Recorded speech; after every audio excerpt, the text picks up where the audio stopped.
Once upon a time, the infamous rover Renata plundered the floating isles.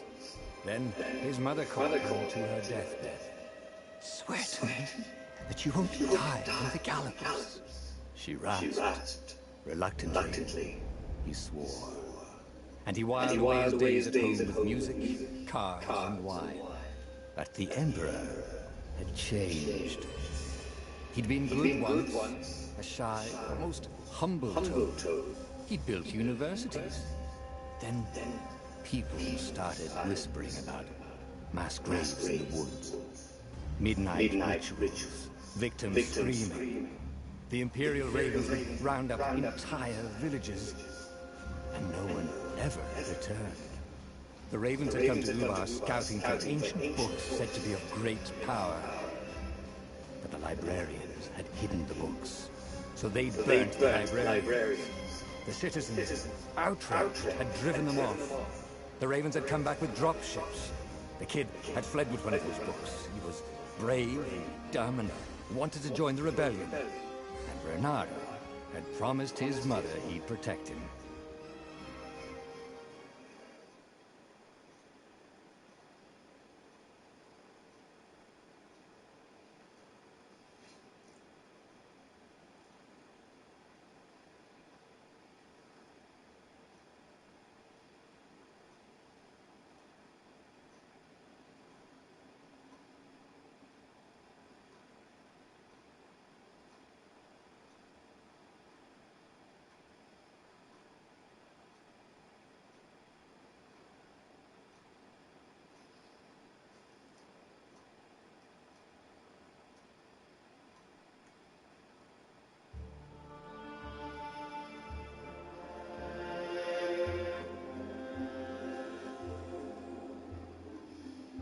The kid was looking down, watching his city burn. "Sorry, kid," Bernardo told the kid.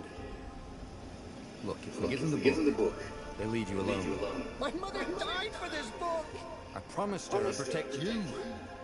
"Oh, damn it." The kid had run off. With the book, of course. So Bernardo had to run after him.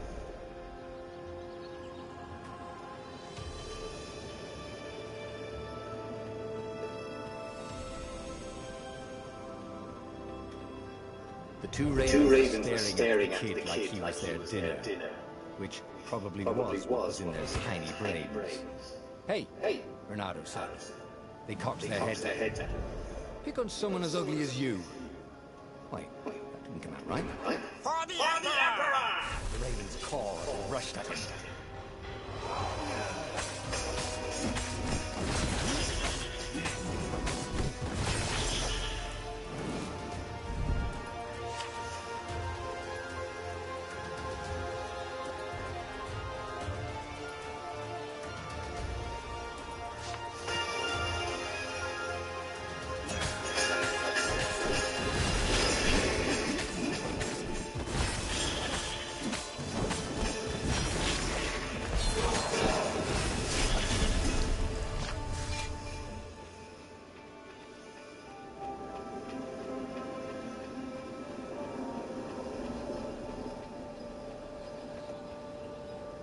A dropship flew overhead. He hoped they hadn't noticed him. Kid.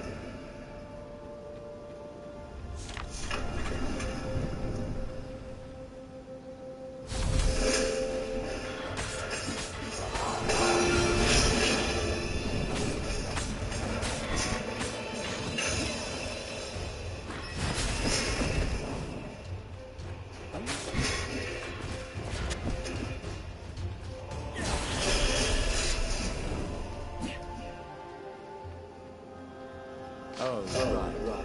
The Gate of Heroes. Someone's idea of a joke. Making the Skyship Dock a gated community. You needed a hero's sword to open it. And the kid was on the other side of the gate. Who let you through? Promise me you'll take the book to the rebels. Or I'm gonna steal your ship. I'm not taking the damn book anywhere. And neither are you. Try and stop me, laughed the kid. I bet you don't even have a hero sword. And with that, the kid hopped away. Had to hand it to the kid. was an idiot, but he had guts. Where was Renato going to get a hero sword?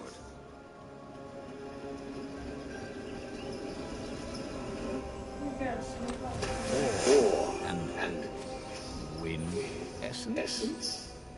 That sounds about right. I'll need a workshop, though. Perfect.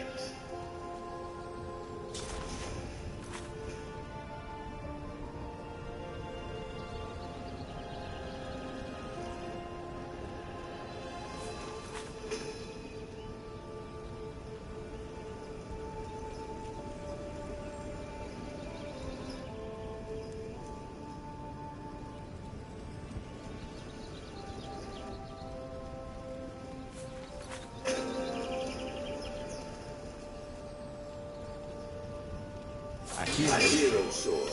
QED.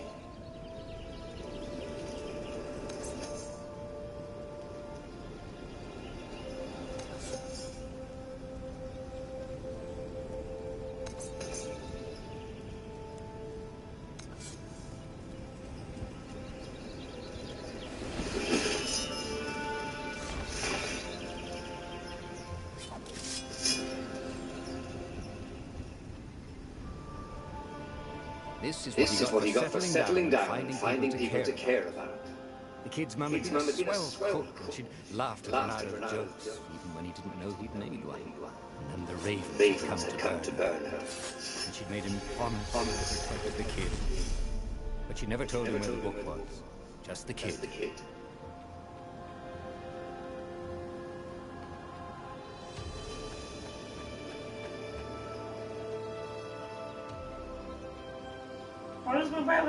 He came up to a ledge. It was too far to jump. There'd been a bridge here before, hadn't there? And there was Peter, giggling at him. How'd you get across? He asked the kid. Where'd you find a hook? I hopped, said the kid. Wise kid. Hey, look out behind you! Q, said Renato. Ah, ravens.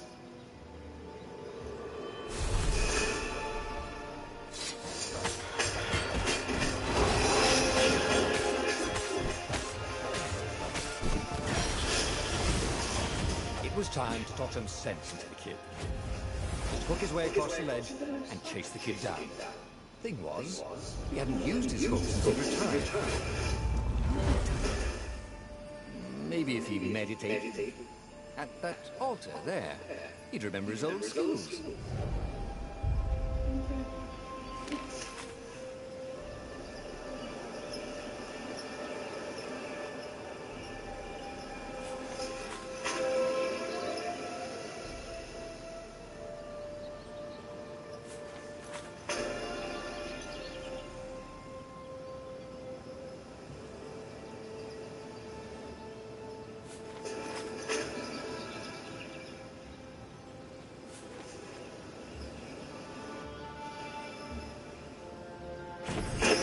Starting to come back to him. Something you never completely forgot. Like how to freeze time when attacking. The more he fought, the more he'd probably remember.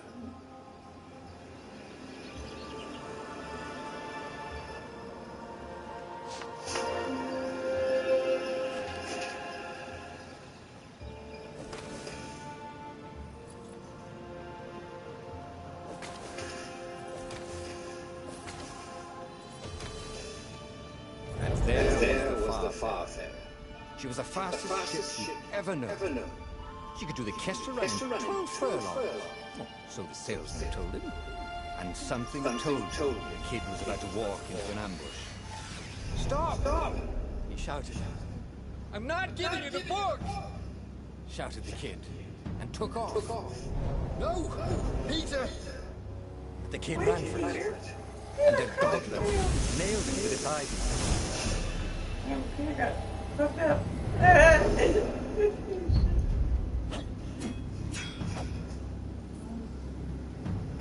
That's my eye.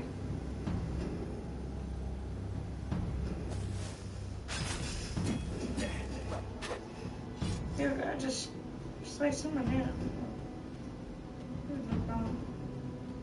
Poor Peter.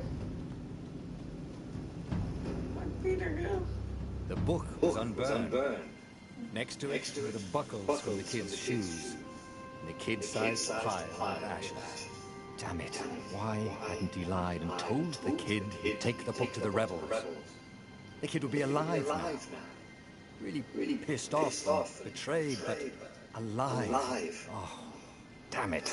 Renato picked up the book. He couldn't let the Empire have it now. He was going to have to get it out of there. He'd be a wanted man. Probably have to join the rebellion just to have a place to dock. Well, he'd hated home life anyway.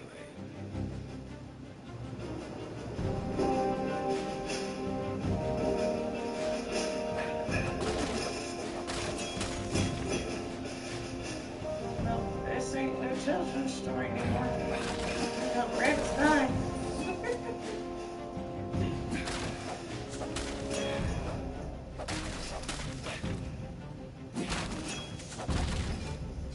What was the big deal about this book anyway? Well, Maybe he should open it in boxes. and find out. I go, here goes home again. All that had been years ago. How many? The war was a blur, and now 3 Raven scout ships were chasing him. Where are you running, rebel? Cawed the Raven captain over the loud hailer. Renato could see them cranking up their catapults. Just going out for milk? Renato yelled back. Where can you run? Laughed the Raven horribly. Far behind, another city was burning. The dark cloud above its island was thousands of Imperial ships. The fleet was doing a thorough job. Take us to the rebel base! I will spare your lives! The entire jury-rigged rebel fleet was only a few islands to the east. Beyond that were only the pillars of heaven. A sea of endless blood-colored tornadoes. The rebellion was out of time. Unless Renato could bring a game-changer. Maybe he could. Renato had found out where he could find the pieces of the Sky Ripper, the legendary weapon that had exiled the lost gods. Surely a legendary weapon could win the final battle. On the other hand, his old friend Lapino had sent Renato a desperate message saying he had a brilliant scheme to save the rebellion. If Renato could only rescue him. Renato dived the Farfarer towards the abyss. As he felt the heat of the jet stream, the Raven ships peeled off, not stable enough to follow him down there. Now it was time to choose. Lapino or the Sky River.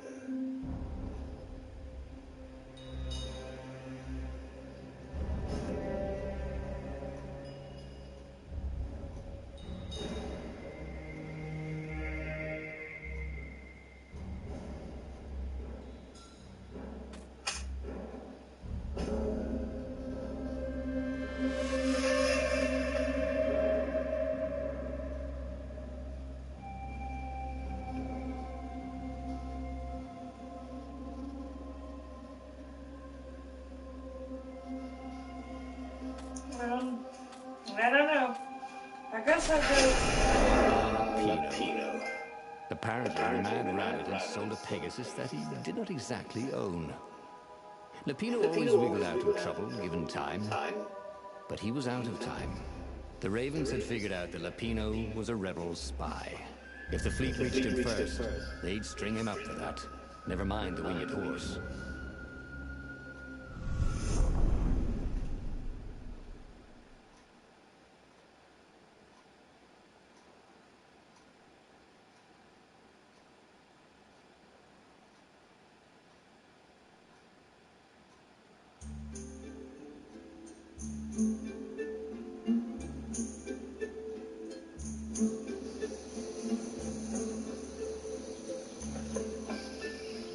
Lapino had apparently managed to confuse the judge by arguing that he hadn't actually stolen the winged horse. He'd only sold it. But wait. Where was the prison? The village was empty. Had everybody fled the Ravens? If I caught the sword now, it's going to be really sore.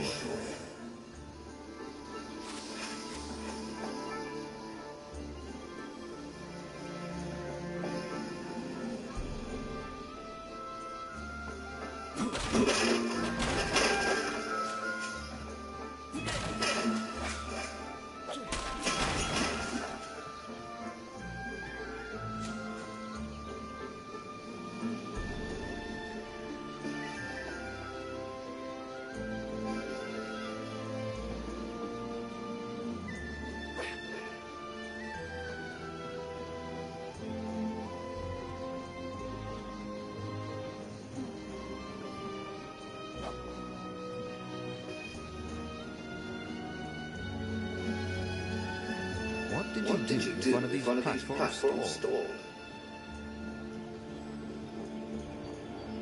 Jumping off or something else? How far was this going? So?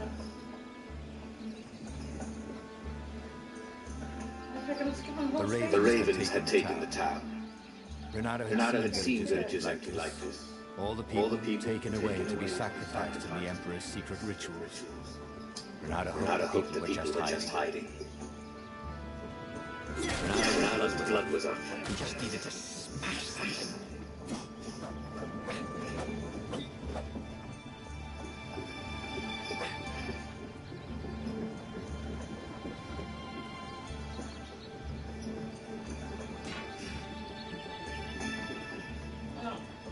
I don't need to collect more stuff on this summer, right?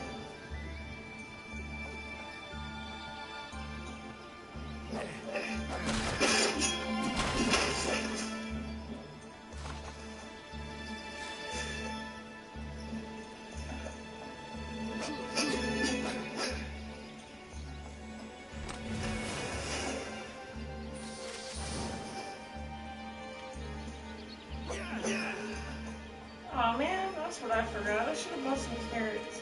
I want some carrots, damn it. Some carrots to snack on. Some carrots and maybe some ranch dressing.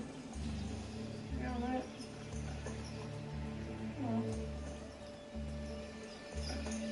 I'm not sure if I can go that way. But I can go this way.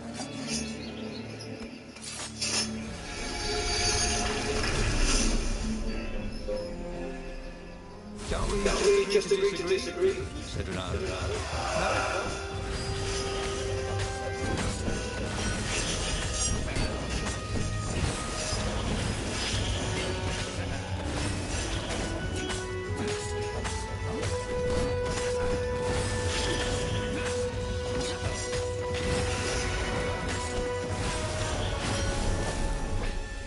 Ravens were landing everywhere.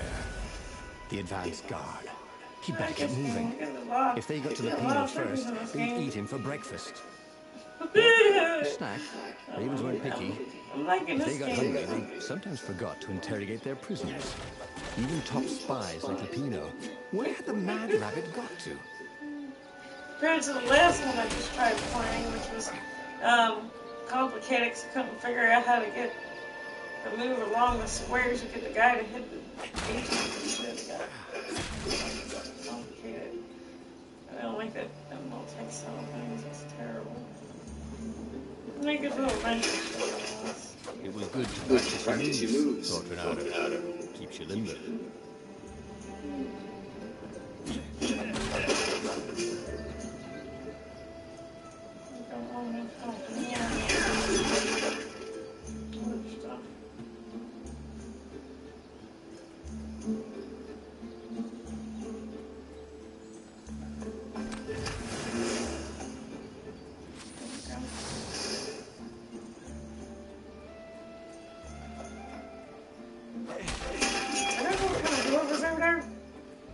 All I know about it was orange.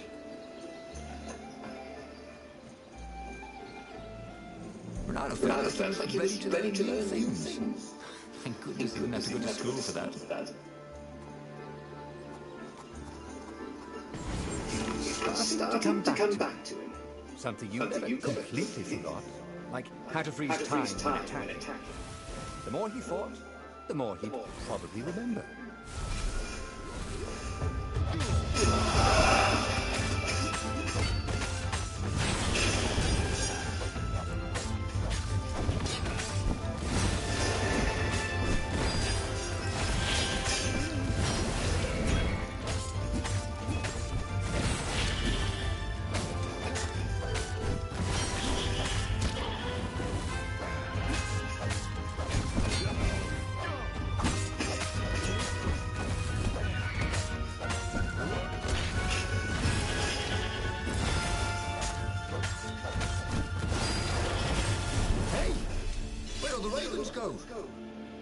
ones, I mean.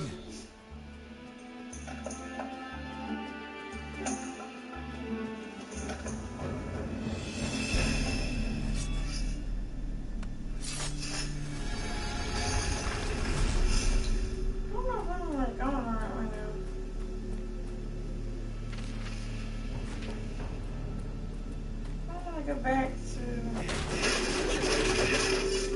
yeah.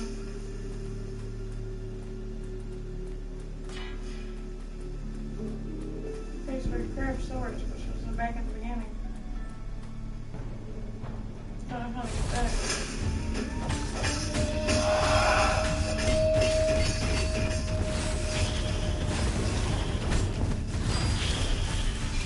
Renato was remembering all his old tricks, and some new ones. Now, he really ought to ask for a raise.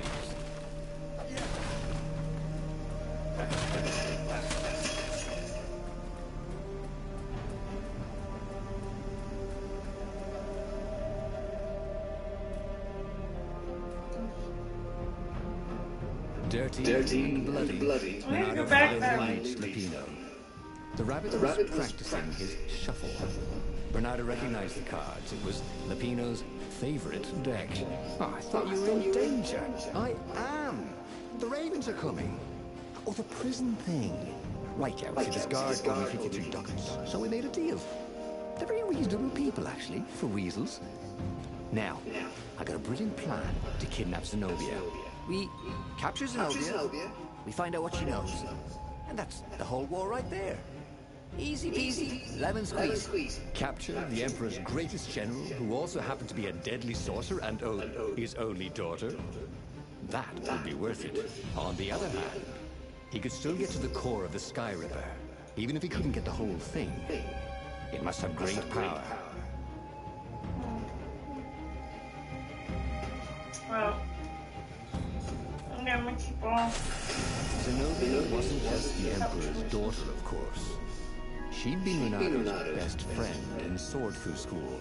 And you're still mad for her. The rabbit reminded him. They'd been close.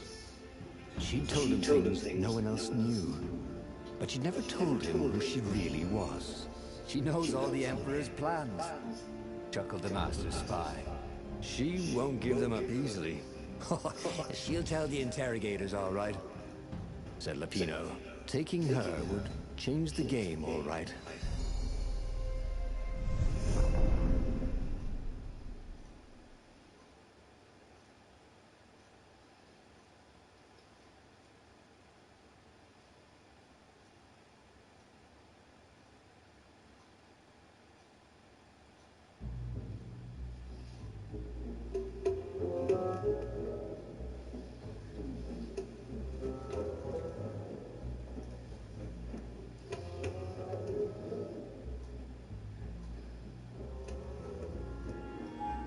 The city was already under Zenobia's control. I had to admire her efficiency. Renato shuddered at the thought of Zenobia at the mercy of the interrogators. Could he really turn her over to them? But this was war. It wasn't meant to be pretty.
Why don't you guys fight in groups?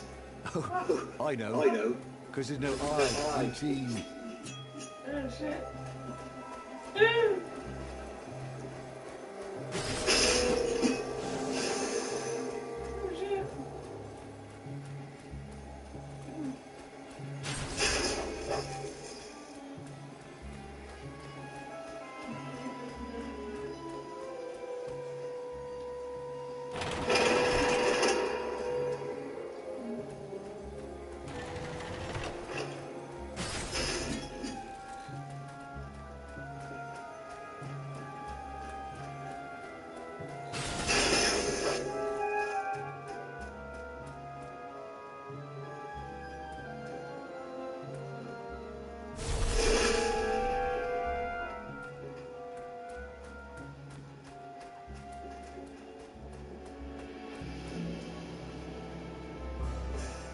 So, what's this plan of yours? Use me as bait, said Lupino. And he outlined a slightly complicated plan that involved geese, a net, setting the Farfarer a little bit on fire, Lupino dressing as an old blind toad, and Renardo hiding inside a monstrous watermelon. What could possibly go wrong? Thought Renardo.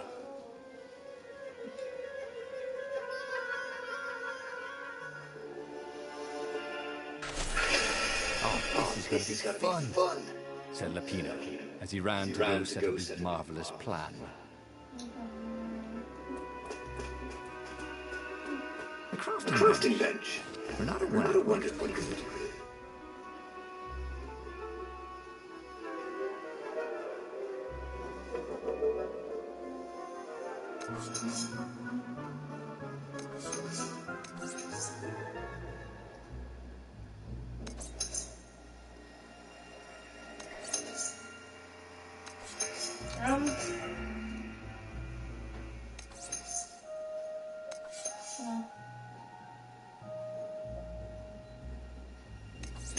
Not gonna let me.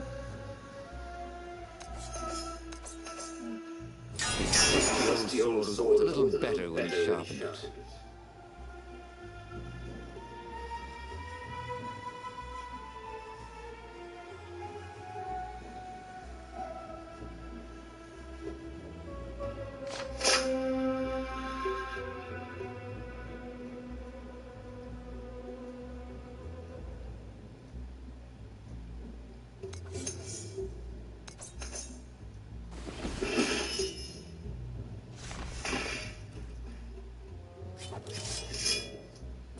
What's the favorite?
Renato felt dubious about the whole plan. With every step, he was waiting for it all to go horribly wrong. But against all odds, Peppino's idiotic plan worked. Zenobia's ravens ran off after the geese, the net dropped, and Renato jumped out of the watermelon and put his sword to Zenobia's throat. "Renato," she said, "are those new scars? They look good on you. You never returned my velvet jacket. It was my favorite. You look stupid in velvet. Ah, what does an imperial princess know about style? Oh, get a room, you two," said Latino. But the fleet was coming on fast, so they put Zenobia on the Farfarer and took her east, over the Nexus. She'd vanished from swordfish school, from his life, without even saying goodbye, without ever telling him she was the Emperor's adopted daughter. Ah, Lapina was right, Renato thought reluctantly. She knows things. She recognized his look. "You're taking me to the interrogators, aren't you?" she said, wide-eyed. And then she jumped, with horror. Renato saw Zenobia plummeting. Then he saw the Nexus below them. Cats always land at their feet. "Ah, she'll head for the Imperial outpost," yelled Lapino. "You have to catch her."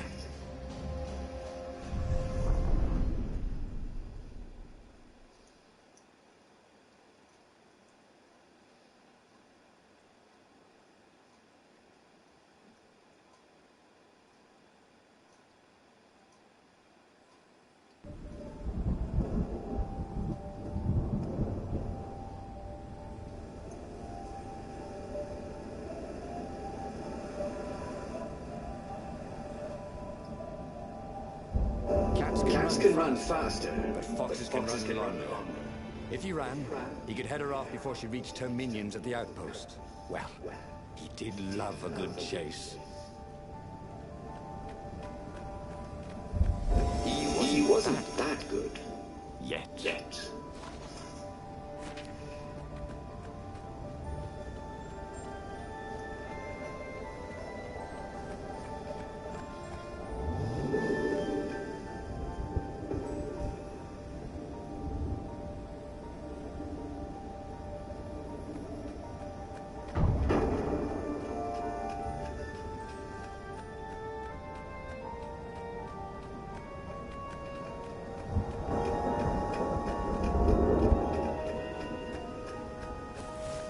Who needed bridges anyway?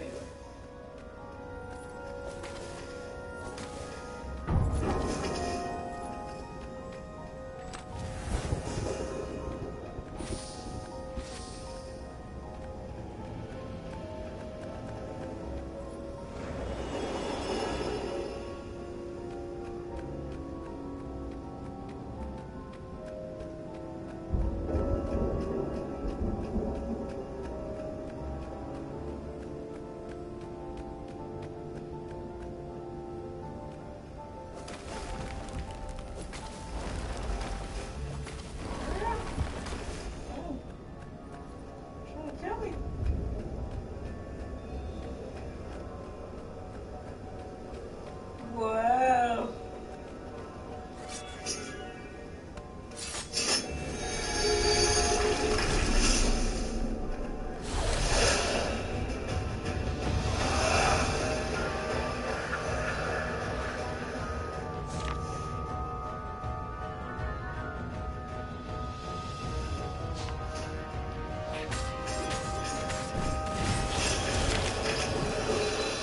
Ow. They killed me. They killed me. I died. I died.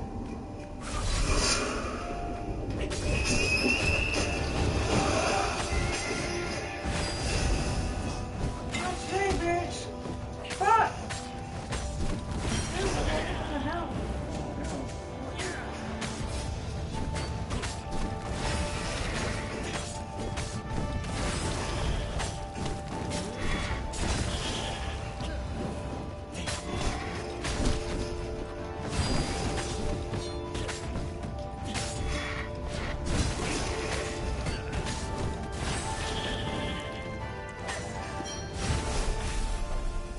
Damn, I need more help. I'm dying again.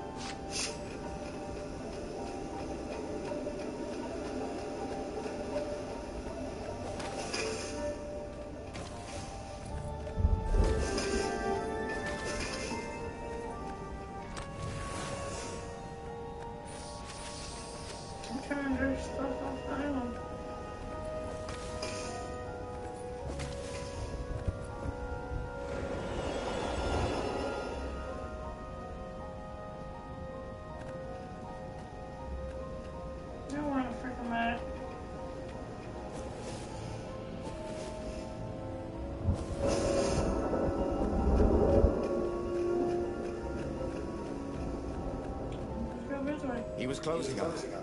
He could smell her fear. He tried not to think about the interrogators at the secret base. What did they do to her? Maybe it didn't have to end that way. Maybe he could talk to her. But, after all, there were worse things the Imperials had done to friends of his.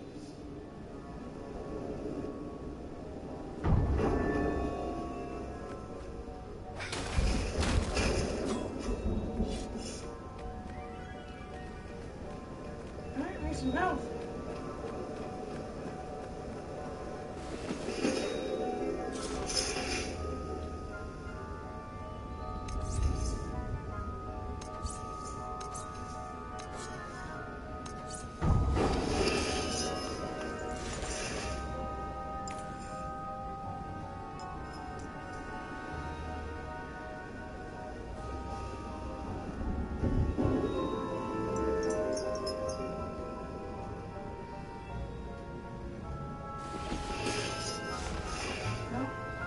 Useless.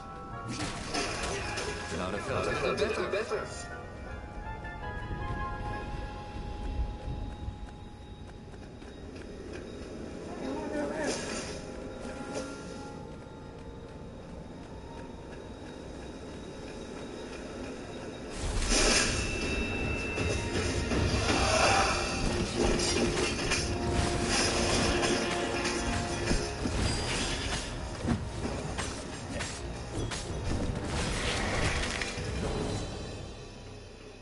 God, he felt better, alright. Like, darn, person died. I don't know.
Bernardo reached the outpost.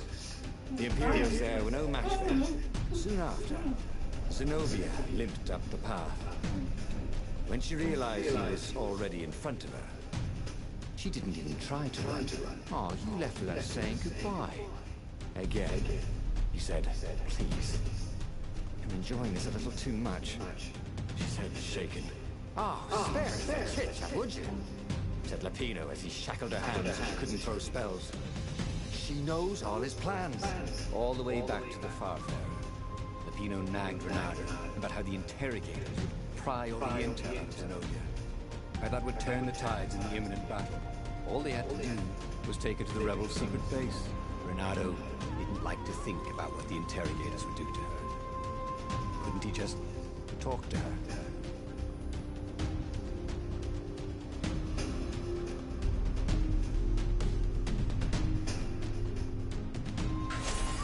As As they pulled away from the Nexus, Renato could see the fear in Zenobia's eyes. I can't take her to those creatures at the base, he whispered to Pino. Ah, you've gone soft. Soft in the head. We captured her for what she knows. I'll take her to the mountains. Tell all the horrible things the Emperor's done. Yeah, believe me, she'll turn. And he turned the wheel. The hell you will, shouted Lapino, and he grabbed the wheel back from him. The two of them wrestled for control of the ship. It shot off like a mad sparrow. Suddenly, Renato was falling.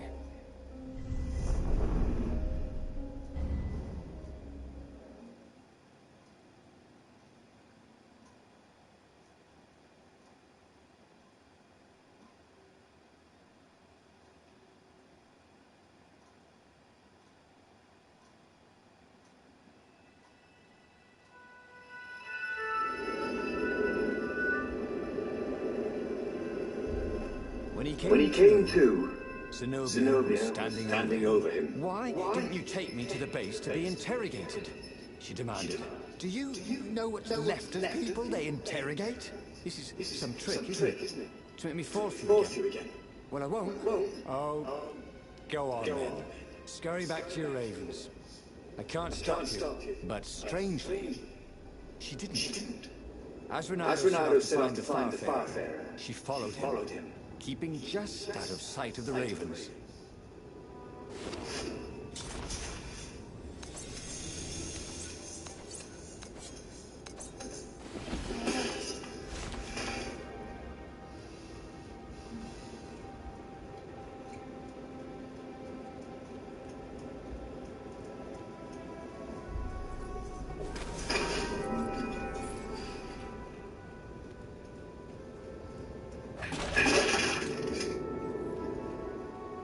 What were these poles exactly? Parking meet in the time of the lost god?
But I really like the sound his sword made in the air.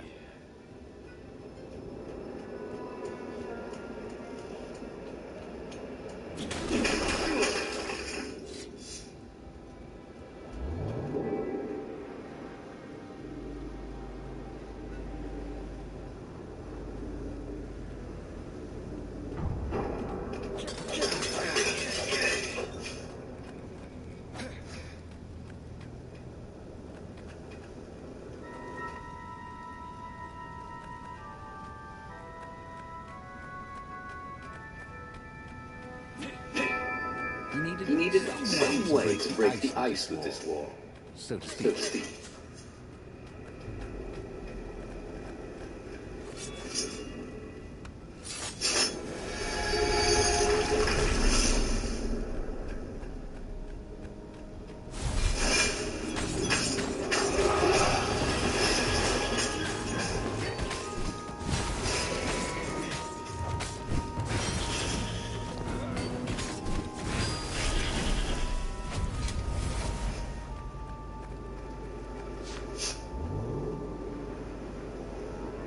This was definitely better than putting yourself up in a bucket.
As Renato stopped to sniff the wind, Zenobia came up, still mad.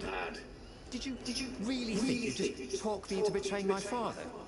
Oh yeah, sure, that was exactly my plan. Then why aren't you even talking to me? Because I've never talked you into anything in my life. They're gonna court-martial you for letting me go. He caught a whiff of the Farfarer. Wet rope, tar, and a cask of Scobel ale he'd spilt last year. It was that way.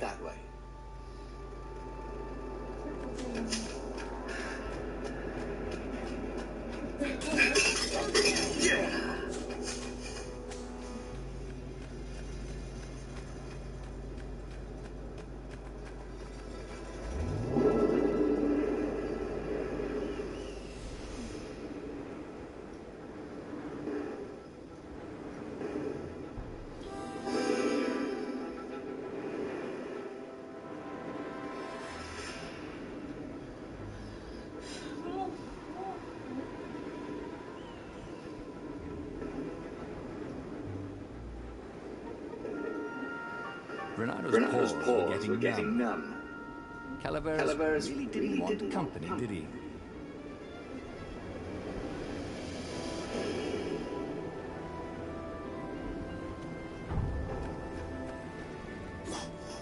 Renato wondered if he should have taken Zenobia to the rebel base for real. Maybe she wasn't playing him after all. After the bleak talk about the Emperor's dark secrets, he was regretting their suspicion.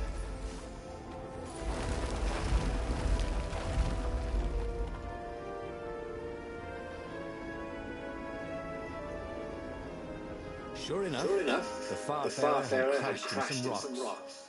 There was no sign of Lupino. Zenobia caught up.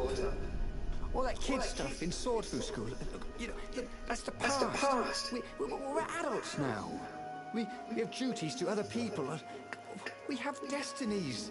What are you talking about? And you are the most arrogant, slow-witted, light-fingered, merciless, immoral, reckless. Run away with me, said Renato, and he realized he meant it. What? Just like that? She demanded. I will, if you will. So she kissed him. And it was the best kiss he'd ever had. They held hands as they boarded the Farfarer. Renato felt light-hearted, like the winds that were playing the rigging like a balalaika. But Lupino, I need to get back to Lupino, he said, suddenly realizing he could have been captured. A prisoner. He's not. How'd you know? He saw something in her eyes he didn't understand. He fell, didn't he? Into the abyss. She looked away. Wouldn't answer. But then a bolt smashed through the Farfarer's keel. The broken ship plummeted out of the clouds.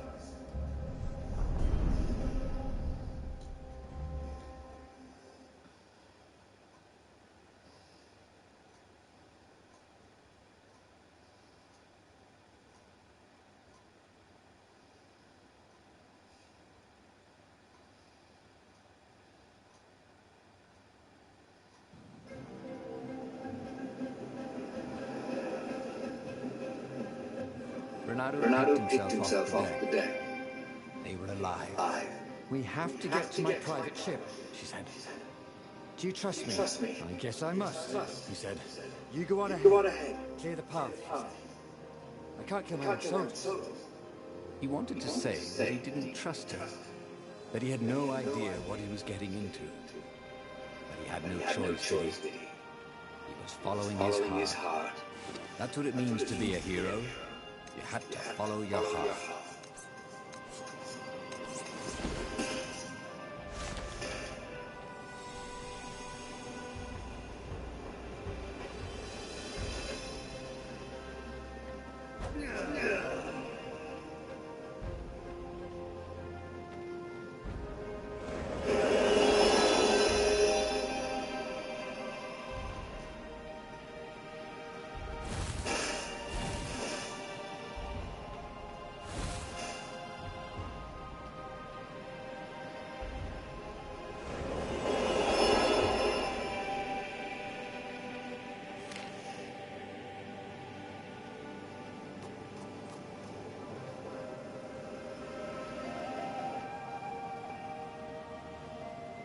He'd Missed his old skills. He welcomed Welcome them back. like he was at a reunion.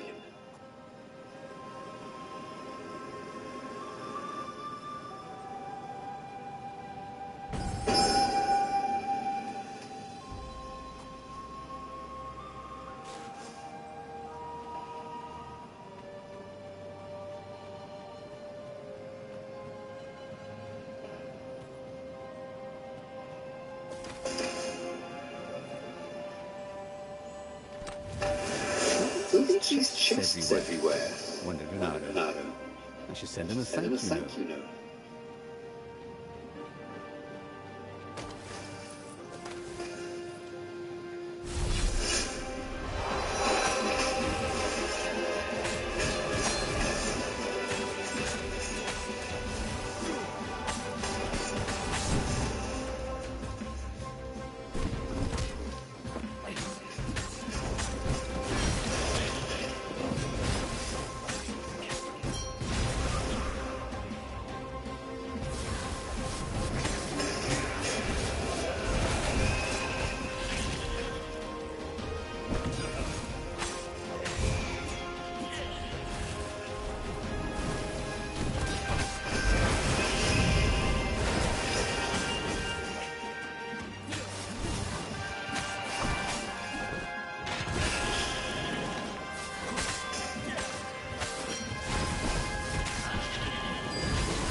All the artisans he was creating.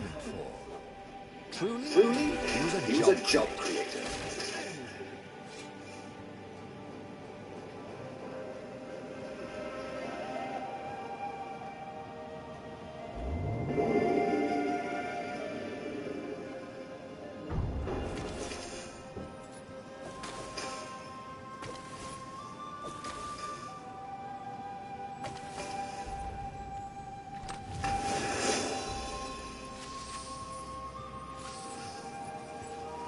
What was really fun was hooking yourself onto a moving ship.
don't got no sores.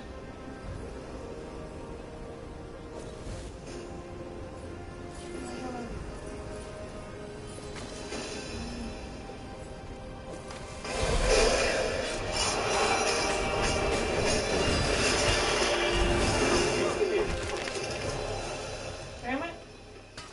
Ah!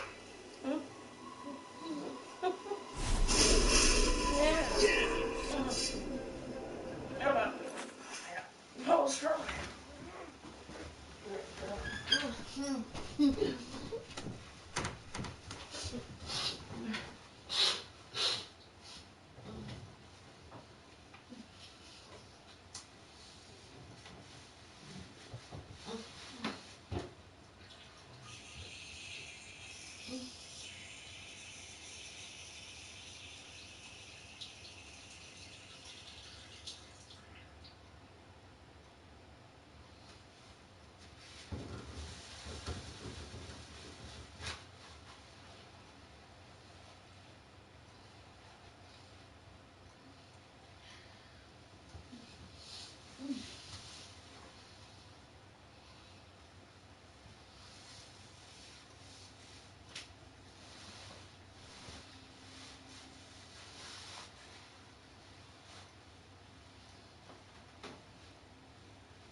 I keep spinning my iPhone around.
said Renato to himself.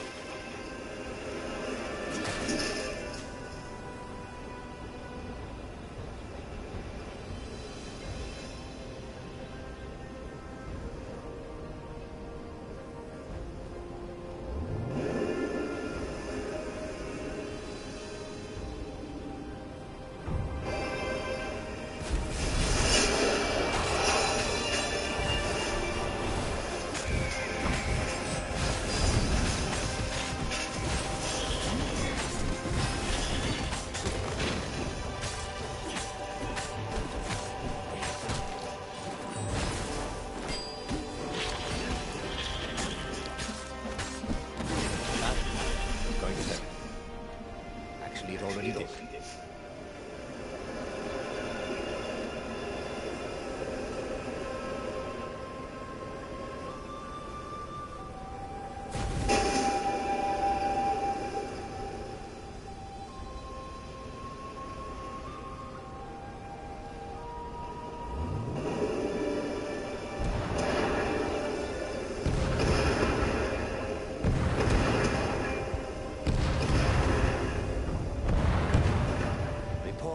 To catch their breath.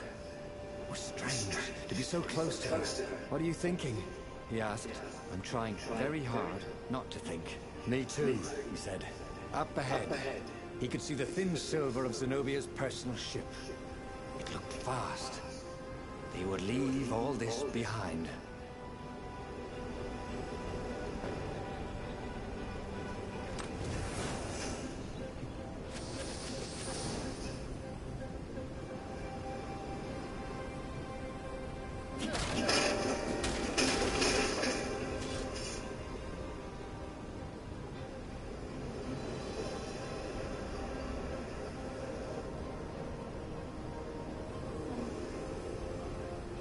Missed our ship. I think we missed our ship, dude. I have to wait for it to come around again, huh? I can just go on one of those. Yep.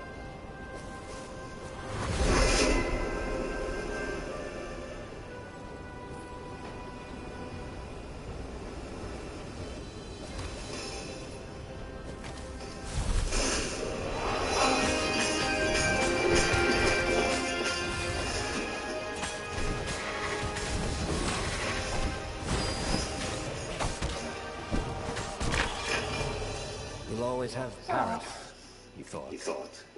And then he died.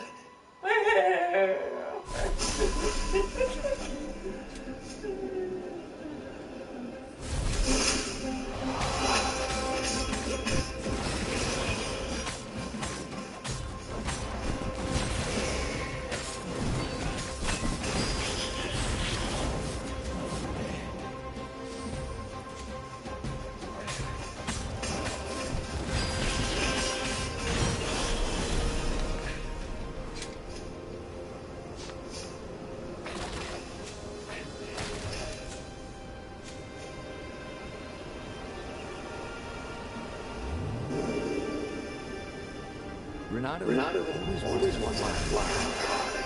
This was more like a flying tabletop. It would do.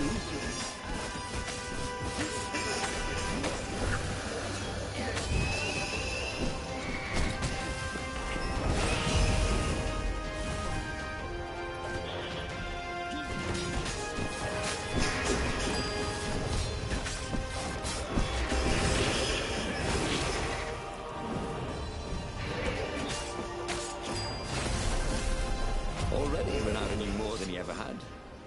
But about what?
they reached her ship, Renato suddenly felt a sharp pain in his stomach.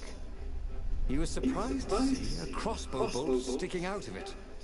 I was going to lead the Empire to a secret base, said Lapino. But no, you had to screw up my plan because you still got a thing for her. Renato stared at Zenobia. The kiss. Was it real? She said, with a look of indescribable sorrow. She gestured and said an arcane word, and Lapino went flying into the abyss, screaming, "I'm telling your father!" Then she knelt down to cradle his head, and her paws felt very soft and warm. Okay, that was weird. He could have sworn he just died. Instead, he was on the Farfair, sailing away from Ubar. And it was still burning. He'd fled burning Ubar years ago, hadn't he? And now he was back there. Had all those years fighting the Empire been nothing but a vision into the future? A useful vision if it was true. He'd learned something. Lapino was a traitor. Renato had suspected there was something wrong with the Mad Rabbit. But now he knew there was malice behind his goofiness.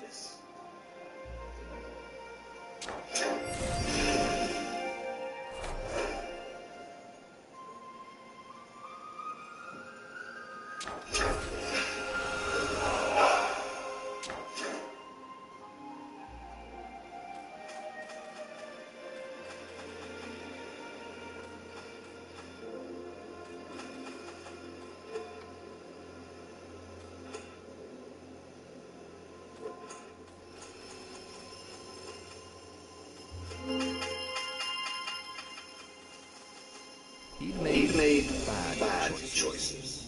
But now, when the real battle came, he wouldn't make those choices. He wouldn't make the same mistake twice. The book's pages began to flip backwards, towards the beginning. And he realized that his adventure was just beginning. The clouds parted over the Isles of Boreas. It was time to choose. The rebellion was in trouble. Ravens were scouting for the secret rebel base. They needed a game-changer. Pieces of the Sky Ripper had surfaced. Or so a scholar in the mountains had told him. Surely the weapon that banished the lost gods could defeat the Emperor. Also, a temple had risen out of empty desert. The Emperor had brought the Sky Ripper pieces up out of ancient burial by his obscene rituals. Could this be where the Iblis stone was hidden? Someone better get it before he does, thought Renato. And also, his old friend Lapino needed rescuing. Of course, Renato had a pretty strong suspicion that Lapino had betrayed the rebellion. But could Renato really leave an old friend to the Ravens?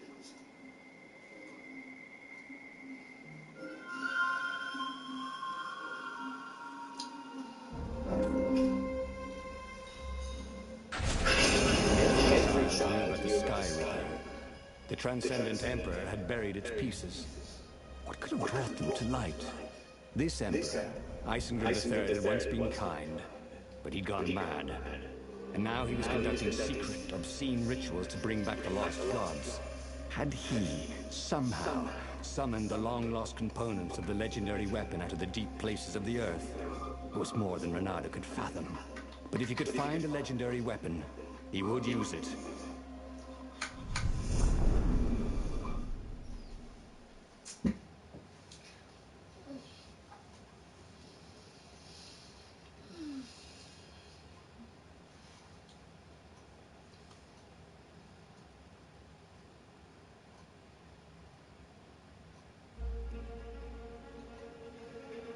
As he set foot in the island, Renato couldn't help feeling a bit curious.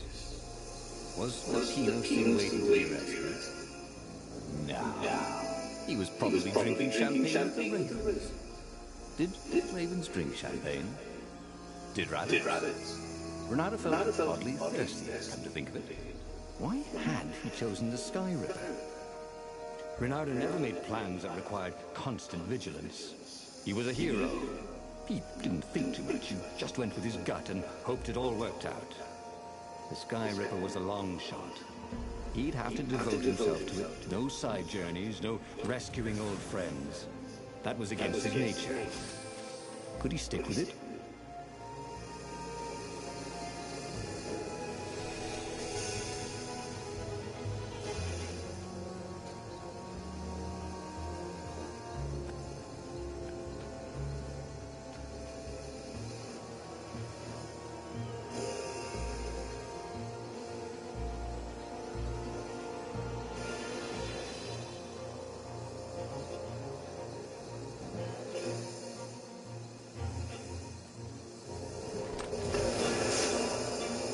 I wonder what I can make with all these sword-crafting materials, thought Renato.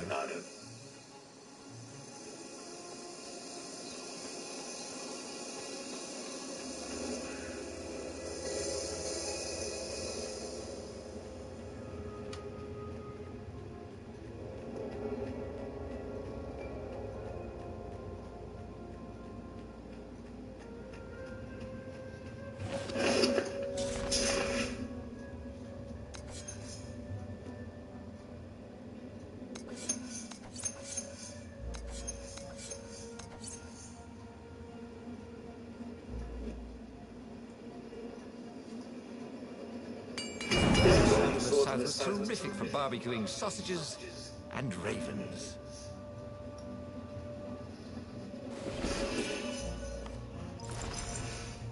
What are you doing, man?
That was new.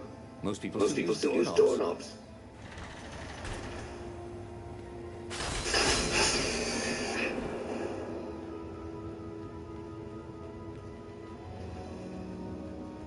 The people who had built this castle, did they even know what monstrous weapon lay hidden within their walls? The Sky Ripper could destroy anything it touched, or so the legend said. As the transcendent Emperor had fought the lost gods, thousands and thousands had died. But Renato had been through wars. The only merciful war was a short one. Sometimes, at home, he'd wave his sword around for hours.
Think at this rate, the Imperial Army will run out of ravens.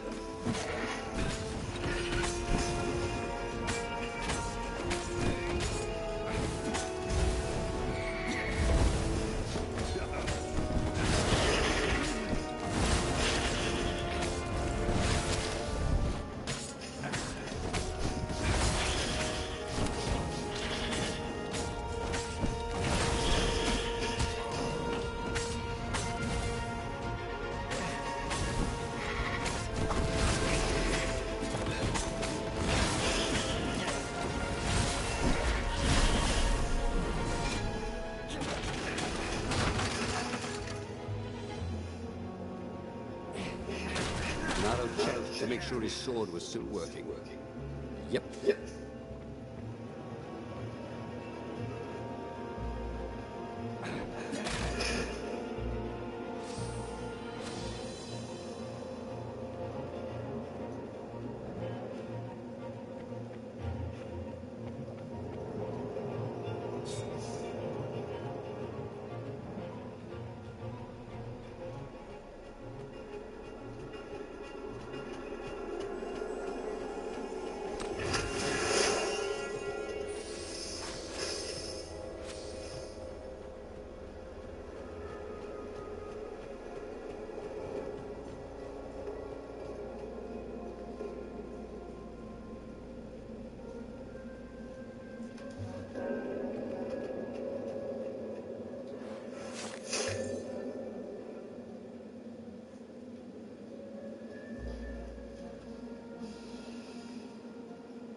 His mother didn't wave his sword around at home. He guessed he was compensating for that.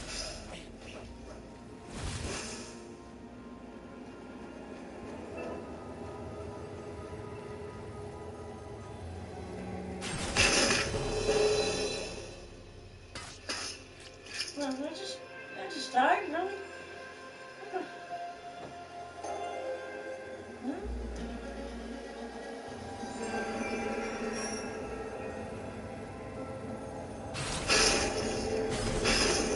Who are you looking at? Oh, right. No one. No one.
Puzzle. We're not Not a alone. lot of puzzles. Except when he couldn't figure them out. Now On the other hand, if there was a puzzle, it was probably meant to keep people away from something good.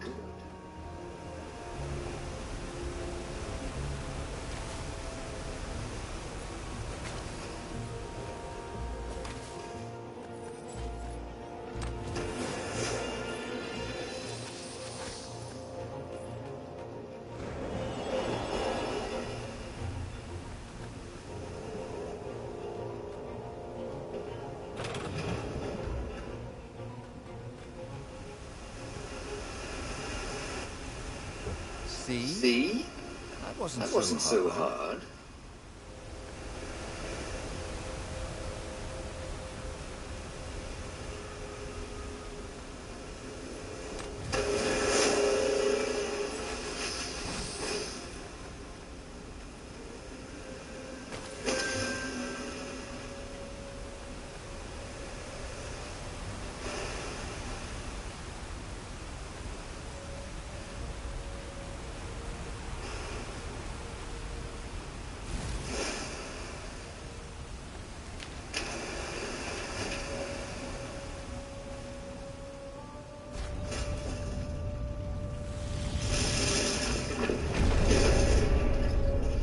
There it was. Sky Ripper's armature. The stuff that dreams are made of. Engineers dreamed anyway. The device was intricate. No one alive had the skill to make a thing like it. How was it part of a weapon at all? He'd have to ask a scientist. But first, he'd get the second piece. Sky Ripper had a heart. A core that had come to rest in the next island. Well, there was another island he could reach. Zenobia had just invaded it with her father's Raven battalions. She must be encamped there still. But fighting Zenobia now, that made no sense at all. He'd already sacrificed one friend to get this armature, was it? He didn't need to hurry to face her. She would find him.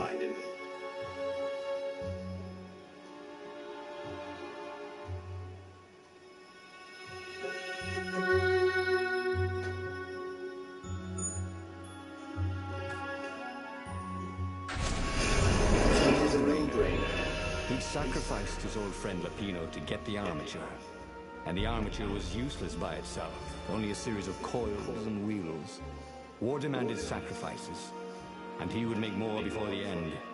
He would have to choose the greatest good, no matter how much it cost him. Zenobia. Well, he would see her sooner or later, across a battlefield or a sword's point before all this was over. He was sure of that. The power was in the core. Obviously, he had to get the core.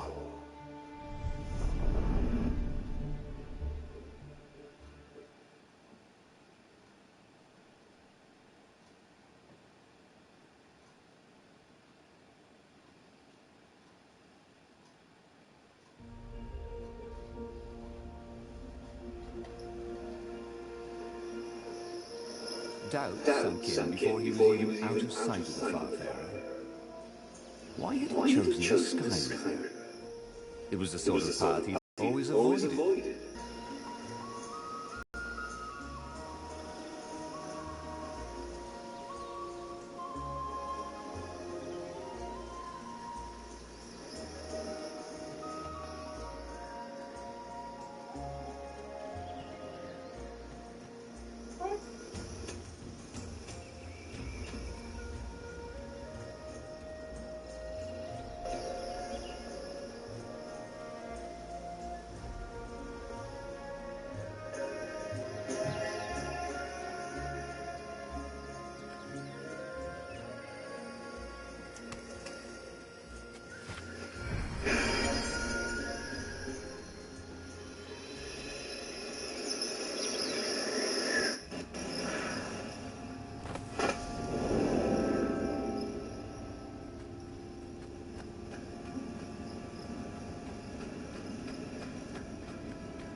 There was something sour in the air.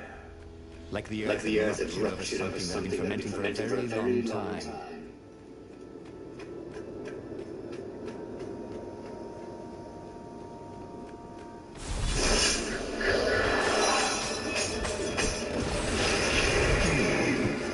Where did that go to?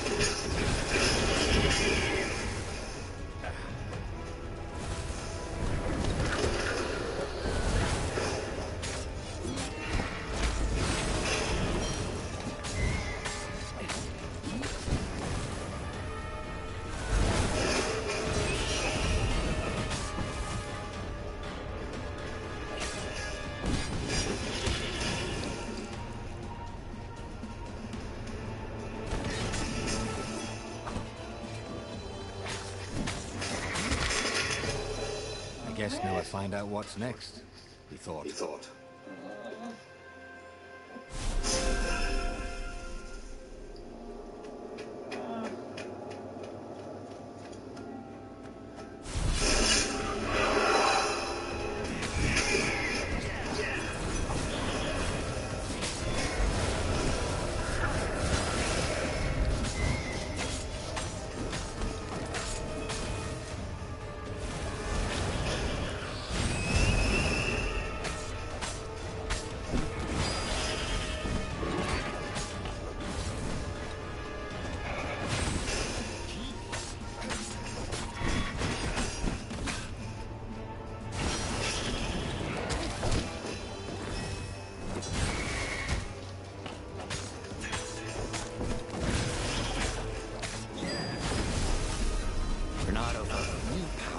Ready to block. There were fewer and fewer trees.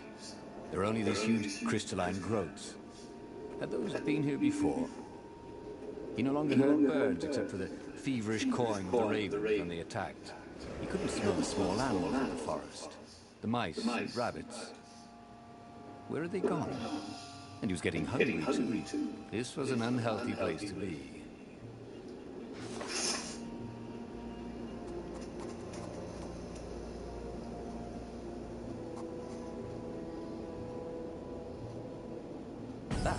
Come in handy, in a pinch.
To everything, there is a season.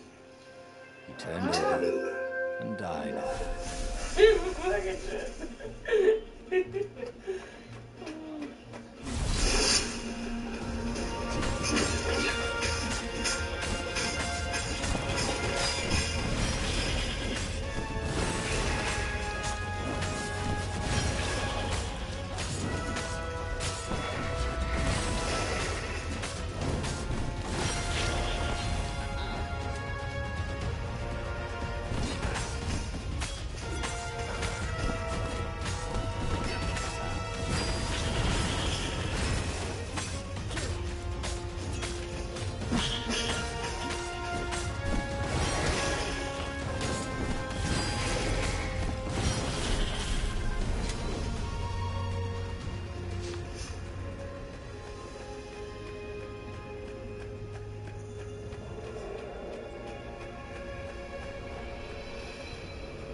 The The 20-sided core made him feel physically sick. Once he had sneaked into a temple of the dark art, and and he hadn't liked what he smelt and saw there. This felt like that. As quick as he could, he wrangled the icosahedron into the armature. The wheels began to spin, then glow. The sick feeling quickly spun away. Now he only felt sad. He had lost good friends for this war apparatus. Maybe Lapino wasn't such a good friend. Yeah, that made him feel better. He carried his prize back to the Farfarer. Now, he had to make his next move. There was a key Imperial outpost on the Nexus. If this really was some sort of super weapon, he could use it to wreak havoc on the enemy. And if it wasn't, well, better to know that before the final battle. But maybe he should show it to some scientists first. There was an observatory on the Nexus. Maybe he should go there before he fired it.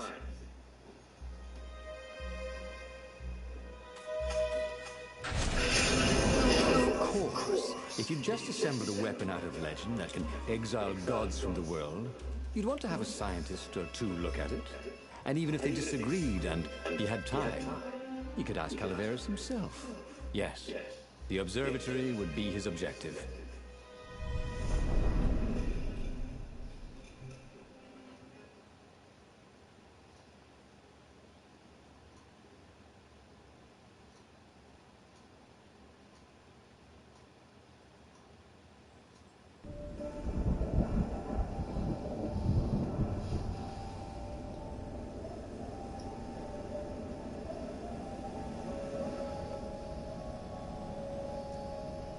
Why had the parts of the sky only surfaced now?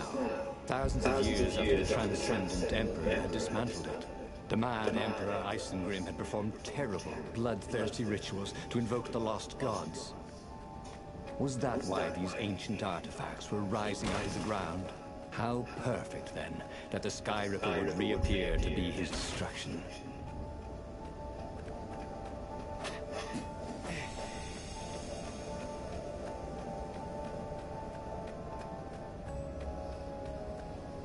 Bernardo wondered idly if people who had built these poles had really long tentacles.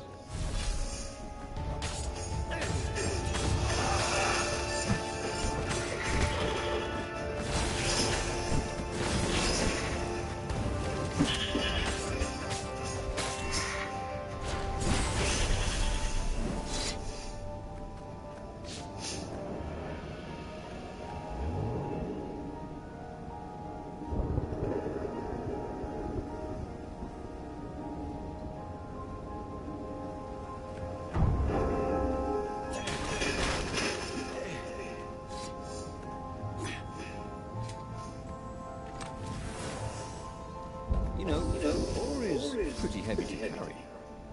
You know what's not? A new sword.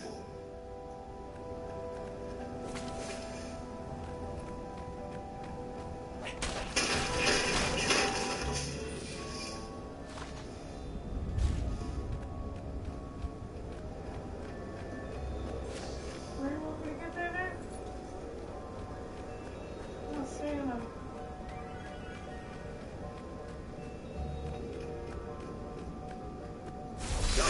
What does the fox say? asked Hans one day. I'm dying! They both laughed hysterically.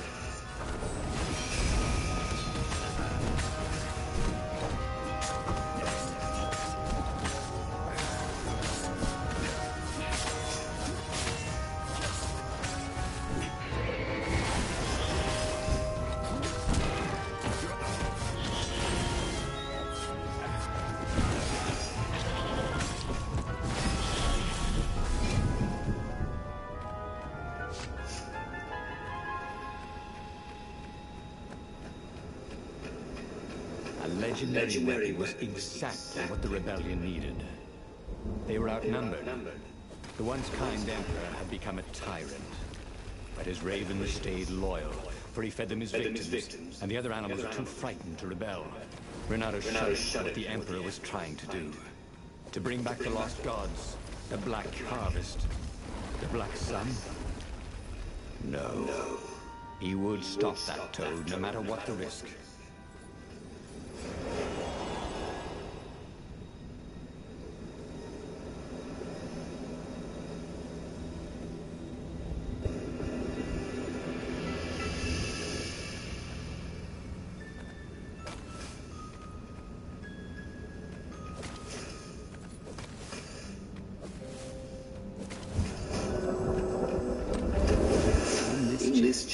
There were woodcuts of amazing, beautiful vixens wearing no clothes at all. And something more useful.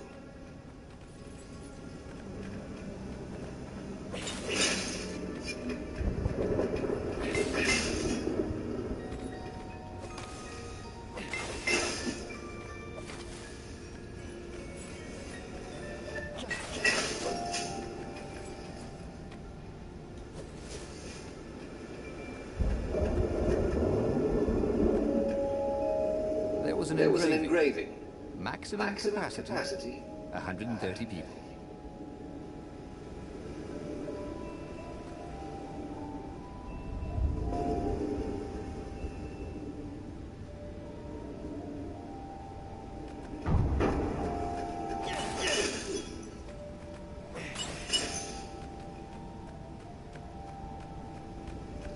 Renado's path was clear. Let the scientists ensure the Sky Ripper was safe to use, bring it to the rebel base, and then assault the Imperial fleet for the win.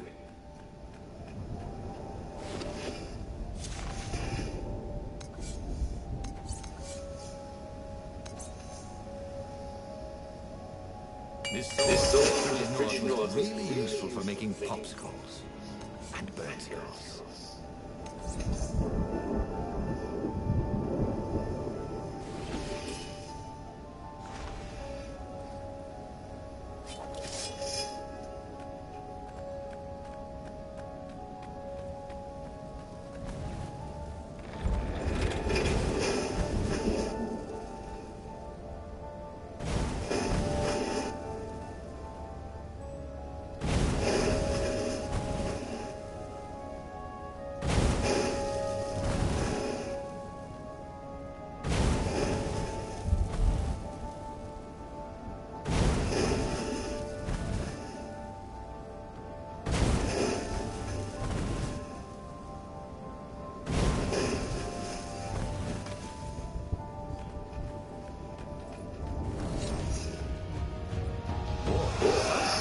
Liable to explode if you upset them.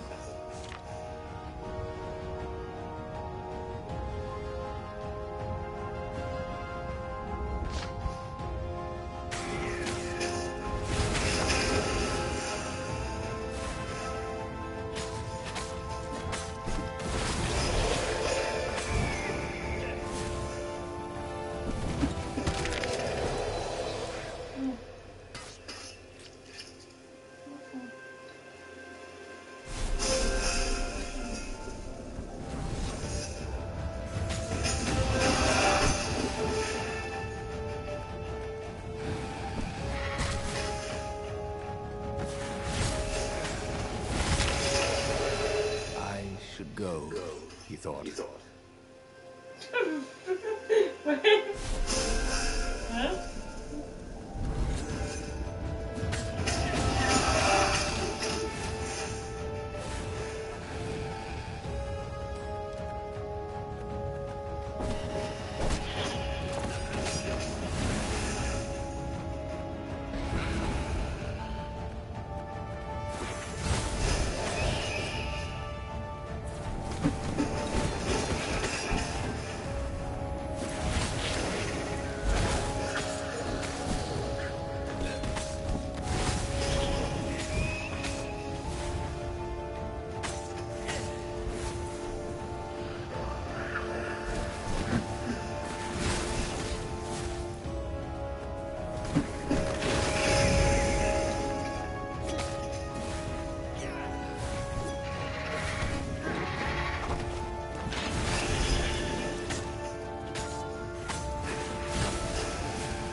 Said Renato, but he couldn't hear his enemy's answer.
Renato was was thrilled. thrilled.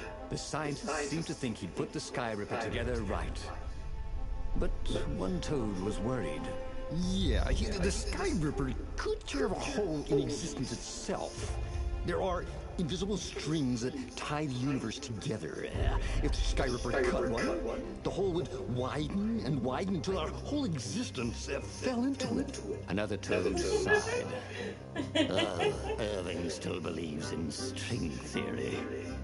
At least go see Calaveras. Yeah, said the worried Toad. He knows more than anyone else has forgotten about the Transcendent Emperor. If anyone could tell him how to use this weapon safely, it would be Calaveras. It was he who had told Renato how to find it in the first place. But maybe he had to give up on using it as a weapon. Maybe he had to go to the secret rebel base and ask the generals there what he could do with a weapon that he dared not use.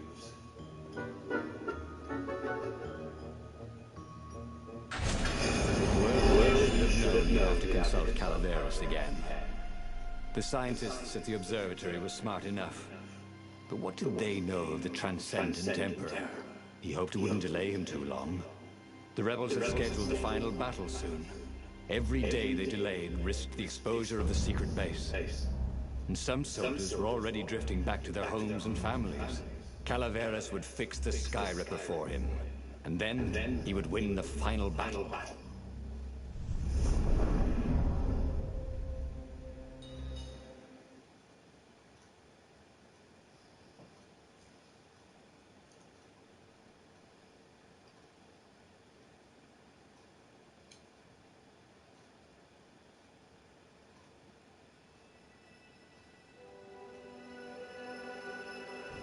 Maybe it was the cold.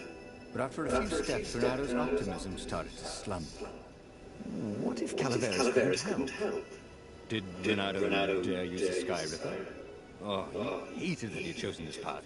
It was so much simpler to rescue friends and attack enemies. Even if some of those friends were more trouble than his enemies, some of those enemies had been friends before and might be lovers after.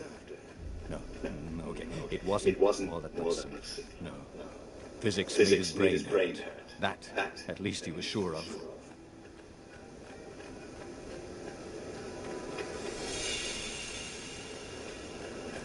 He was sort of yanking his own chain, wasn't he?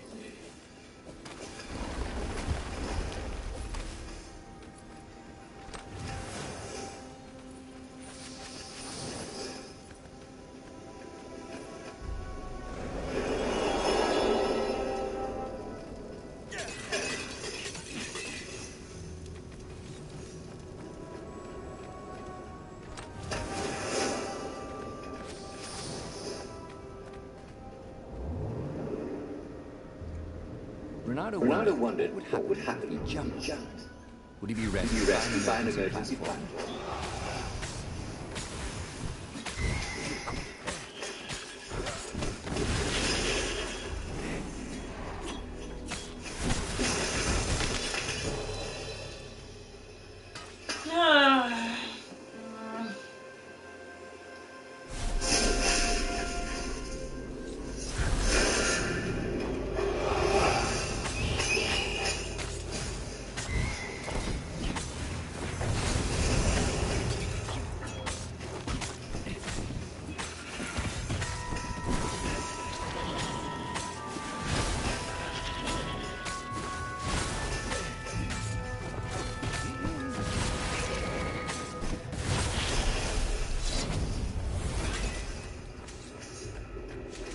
Tried to focus on the now.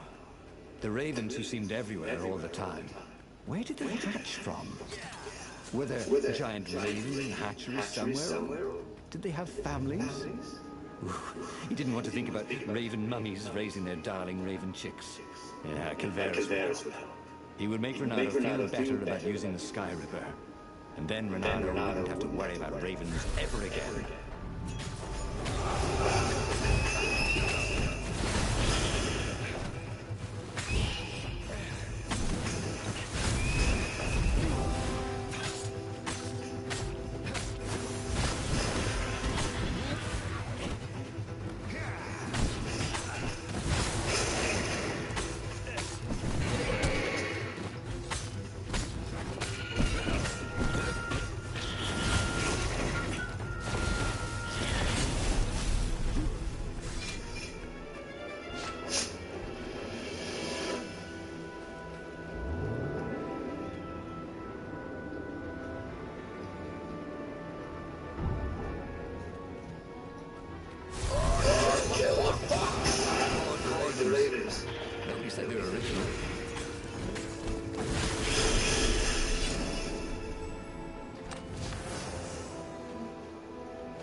liking it because I can play it. Unlike in other games I tried out, I got stuck in. It was like, What's this? It's like an adventure game. Stories, something to do with Destiny. It looks nice. Like the graphic style.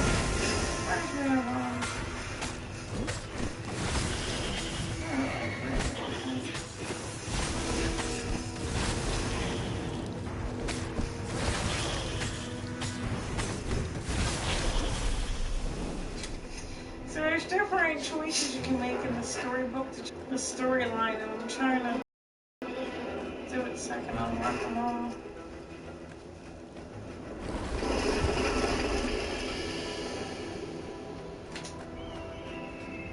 And collect these different swords and these gems that help you. But I haven't found any gems yet. I'm still trying to figure out the gems. And then I got this, see this brown ball thing, and I still don't know what it does. Cool. I got to collect 2 pieces, put that together. Not really sure what it does for me. I hope Mother wasn't watching.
Activated somewhere.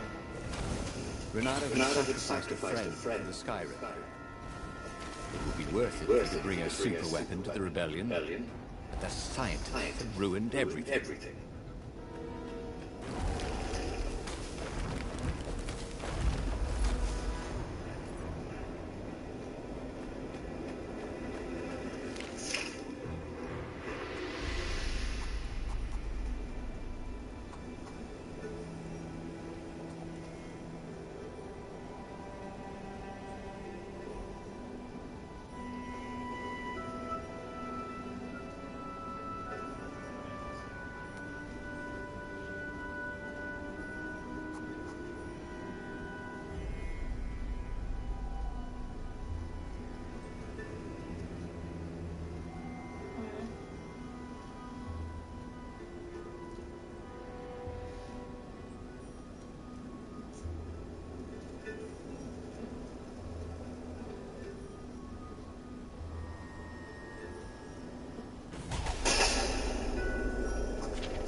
Hey, look, it's Kung Fu Panda's friend. Calaveras never let Yeah.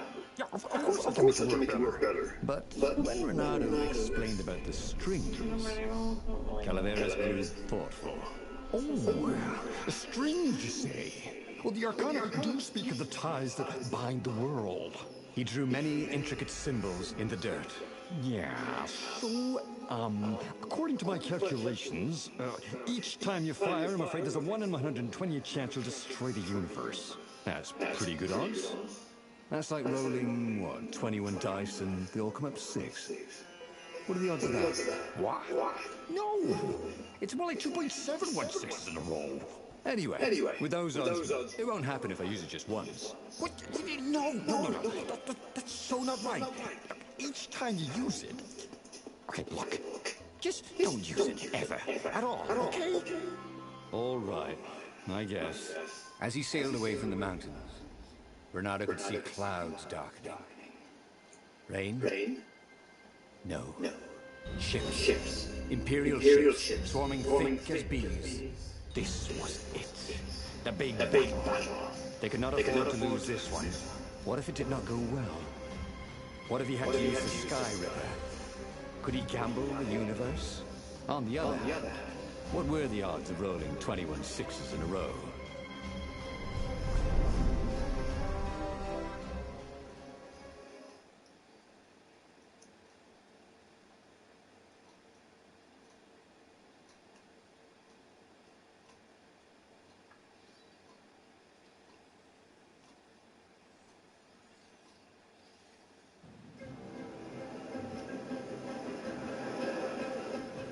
The battle was not going spectacularly well.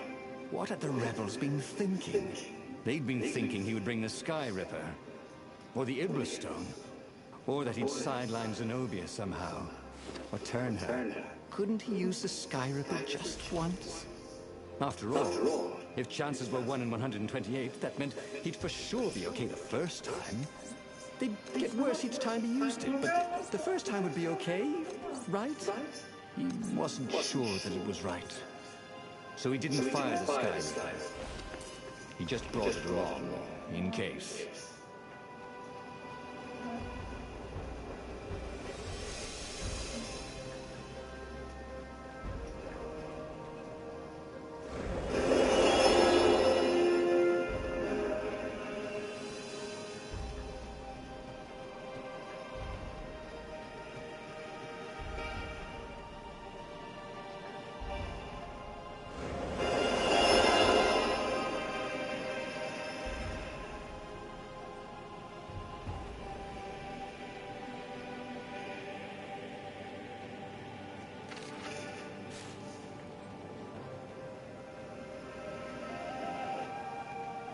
Can I go back?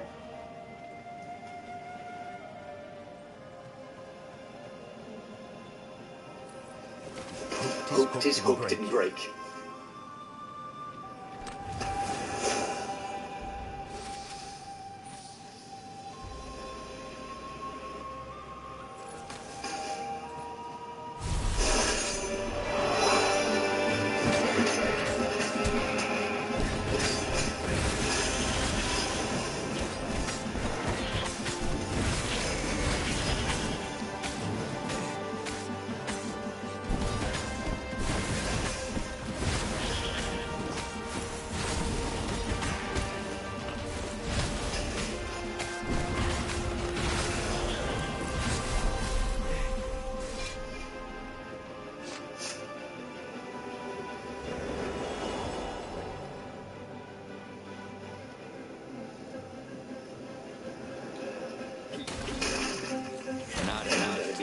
Sandcastles, but he was too...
Actually, several buckets.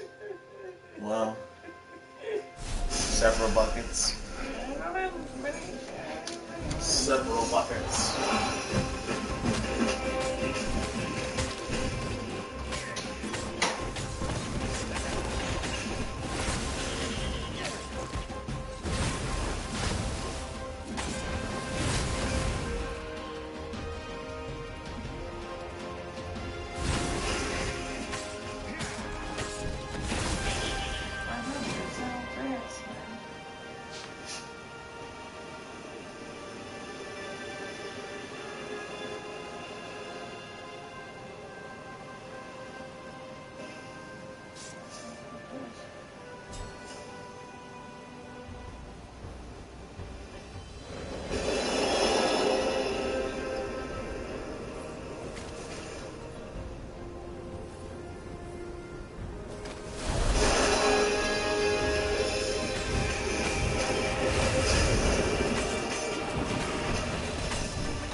dinner, he thought. I hope it's not broccoli. She was broccoli. I can go for some broccoli.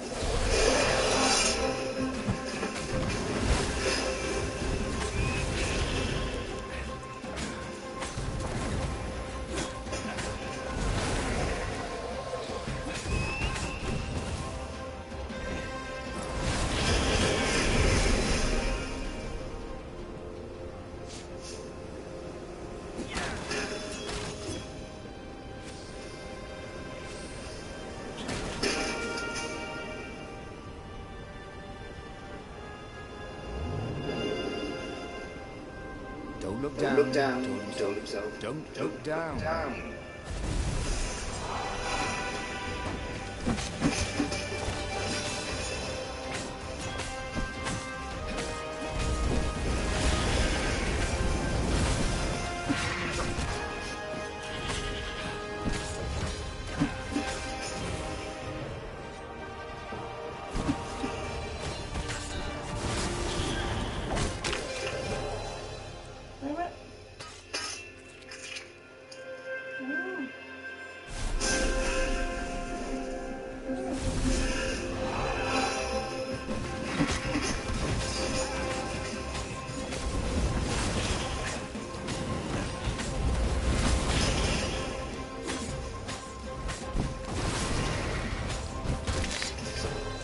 But there were still so many games to play, Renato thought as he died.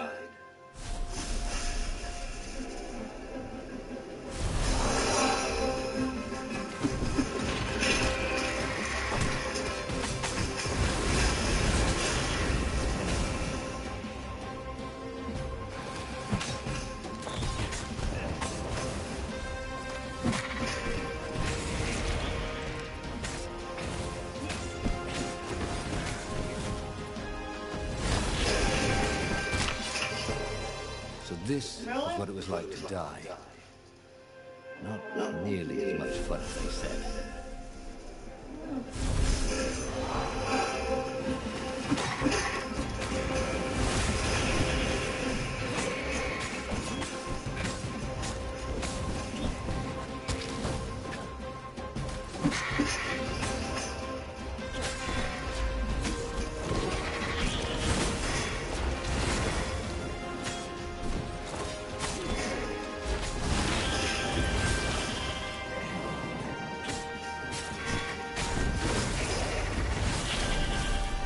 Renato had learned so much.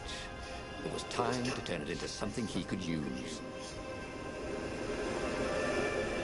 Someone had told him the odds didn't change just because you had a streak of good luck. His gut told him that was wrong, and he always listened to his gut. On the other hand, 128 chances to win, but one of them would destroy the universe. That seemed a bit serious. Maybe he could defeat the Emperor without firing the Sky Ripper. Maybe he could bluff, but with a real weapon. Like in cards, when you had 3 knaves, but you pretended you had a fizbin. That could work.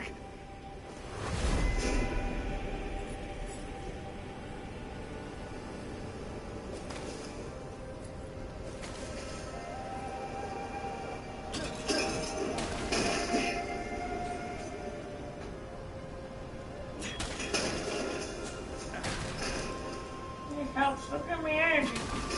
That sounds energy.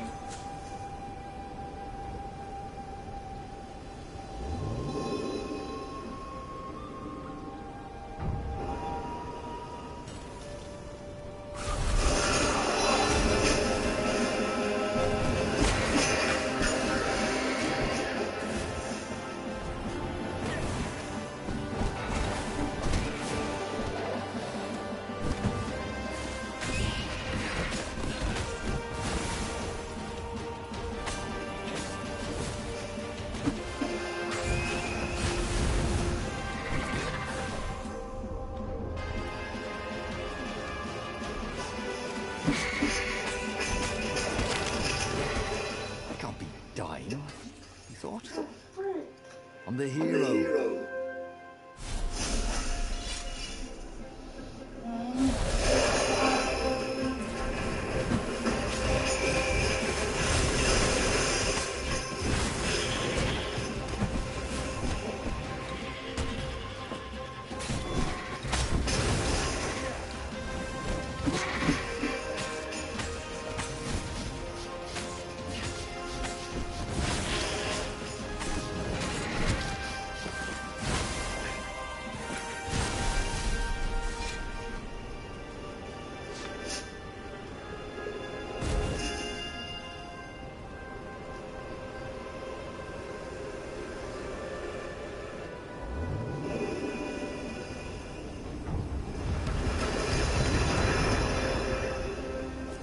try it. You're hooked.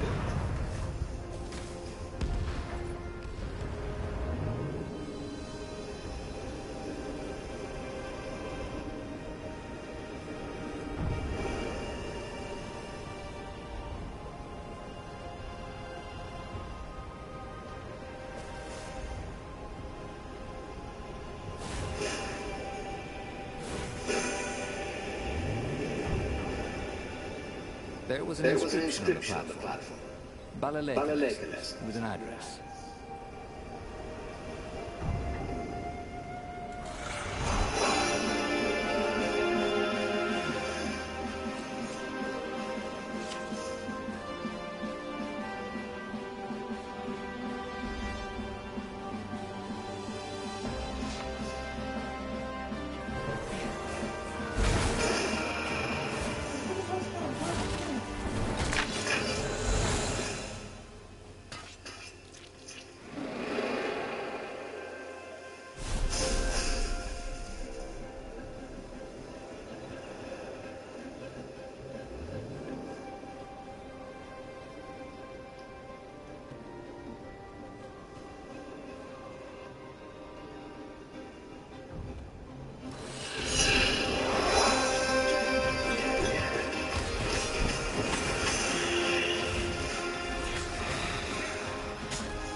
Set up the Sky Ripper and let it warm up. He would bluff if he had to. Zenobia came out, flanked by a very daunting platoon of ravens. You won't actually use that, she said in that annoying, I know everything because I'm a cat, and you know nothing because you're just a fox voice she had. Or I know the odds. Good, because there's a real chance you could destroy the universe. No, not the first time you use it. The odds are too low. What? No? Yeah, sure. The first time, the odds are practically nothing. They only go up if I use it a bunch more times. No, but that's not how odds work. Didn't you pay attention in class? Now surrender, or I'll use it. Just once, he said. Don't. He felt sure the odds were with him. You have to go with his gut. That's what heroes do. Fire, he said. Please? The Sky Ripper fired. With a tremendous whoosh, the Emperor's flagship went up in flames. It was awesome. And then he noticed there was a hole in the air. A blackness, like a tear in a parchment. Wind was blowing into it, widening it. It grew larger, and even larger. Crates fell upwards into it, and the world itself seemed bent, like the reflection on a curved mirror, as it poured into the ravenous hole. 128. What are the odds? Thought Renato, and then everything fell into the hole and was gone. Renato stared at the book. He was still alive. Again. And still only flying away from burning Ubar. Had he lived that adventure? Or only dreamt it? Had he really died? It felt so real, not like a dream at all. And he'd lost again. Oh, he hated that. But he had made different choices. And he'd lost in a different way. It was the book, wasn't it? Oracles showed you your destiny. But this was showing him different ways he could die miserably. Thanks a bunch, book, he thought. But these were destinies that he did not have to fulfill. But he'd learned another true thing. The core was powerful, but dangerous if used improperly.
be a destiny where he survived and won, right? Otherwise, what was the point? And with that, the book's pages fluttered back once more to the beginning, and the clouds parted over the Isles of Boreas. It was time to choose. The rebellion was in trouble. Ravens were scouting for the secret rebel base. They needed a game changer. Pieces of the Sky Ripper had surfaced. Bernardo knew that using it could go catastrophically wrong, but he was sure he could figure out how to use it safely. Also, a temple had risen out of empty desert. The Emperor had brought the Sky Ripper pieces up out of ancient burial by his obscene rituals. Could this be where the Iblis Stone was hidden? Someone better get it before he does, thought Renato. And also, his old friend Lapino needed rescuing. Of course, Renato had a pretty strong suspicion that Lapino had betrayed the rebellion. But could Renato really leave an old friend to the Ravens?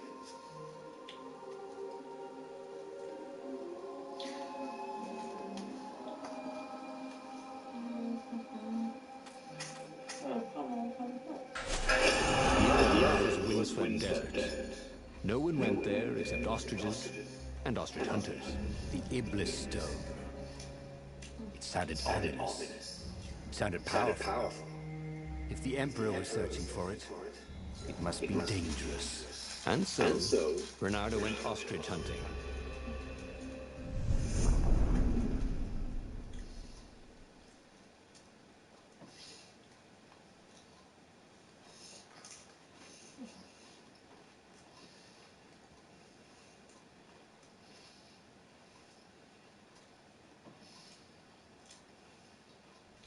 Every child could sing verses about the Sky Ripper, but ancient codices held hints of other things.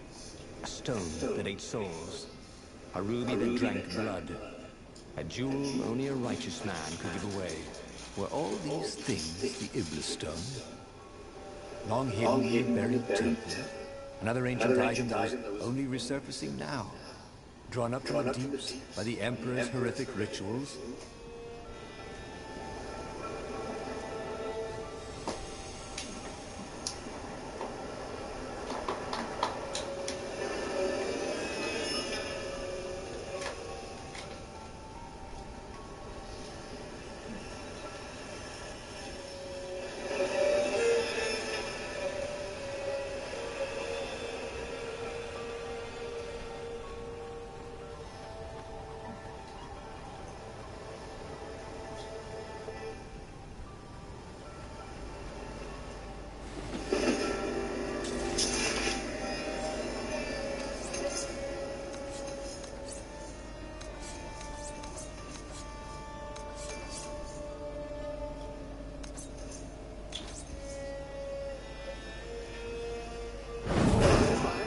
Please.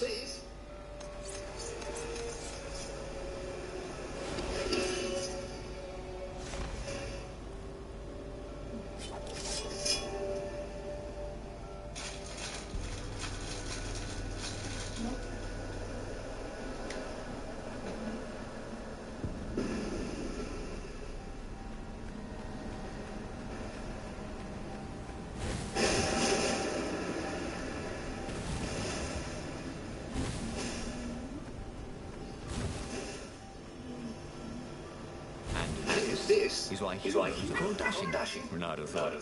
See? Dashing? Get it?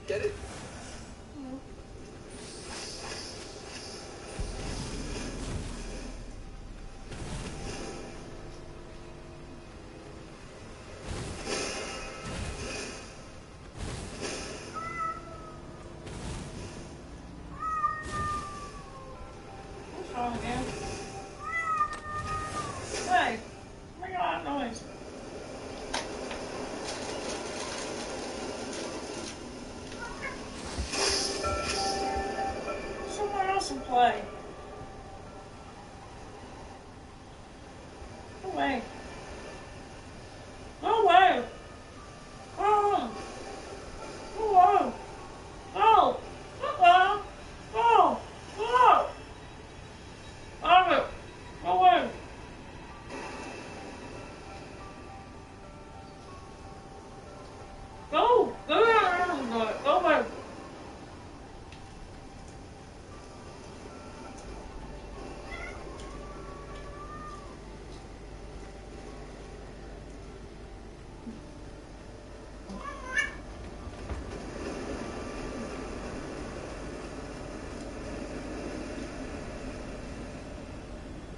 Renato distrusted doors that opened automatically, especially after being buried for millennia.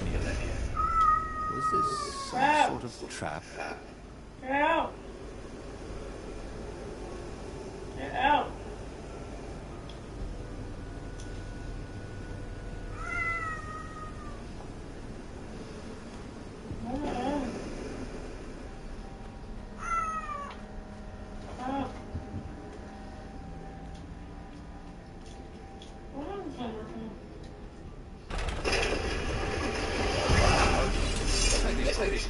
I'm on my break in literally 2 minutes.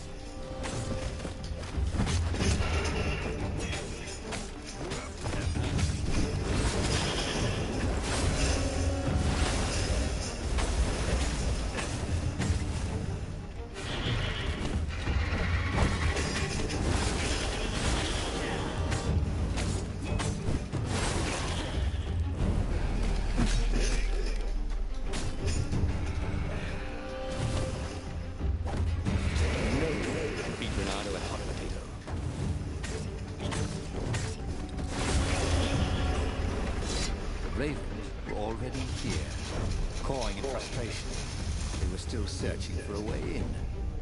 Good. And he hadn't come too late.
Every day it was getting better and better.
Renata remembered a fairy tale his mother had told him.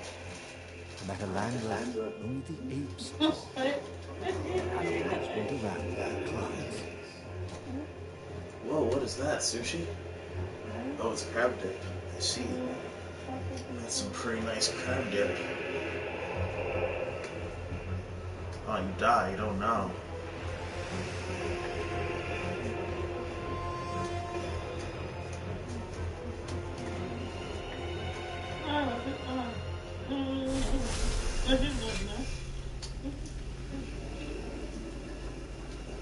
Nuts.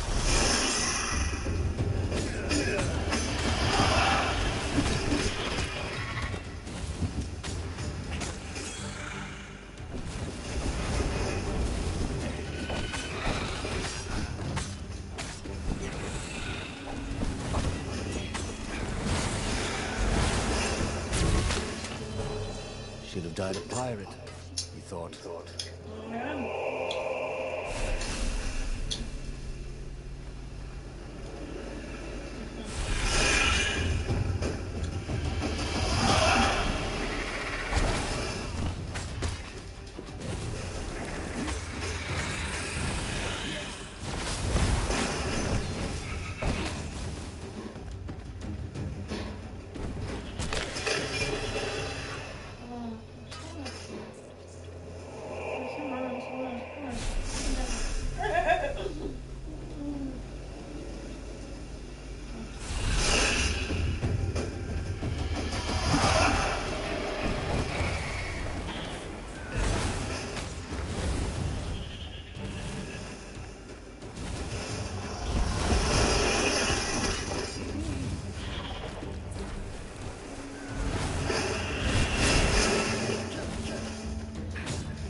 One small step for a fox, he thought.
Marshmallows. What? Really? What the fuck?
They didn't want their things broken. They really ought to make them stronger. Alright. he's stronger.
Where are you going?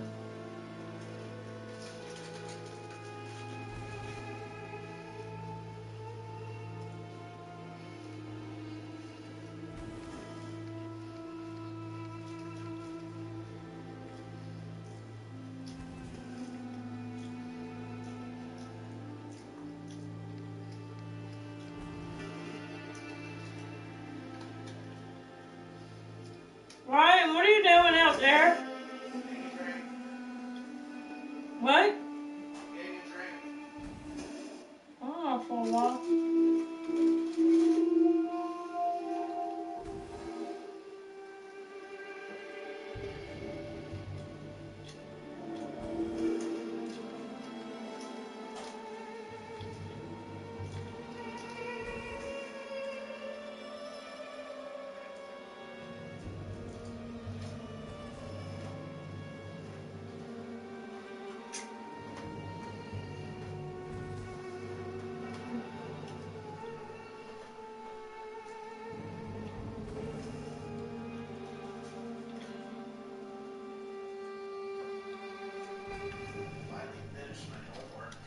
What? Finally finished my homework. What? It took me 3 hours.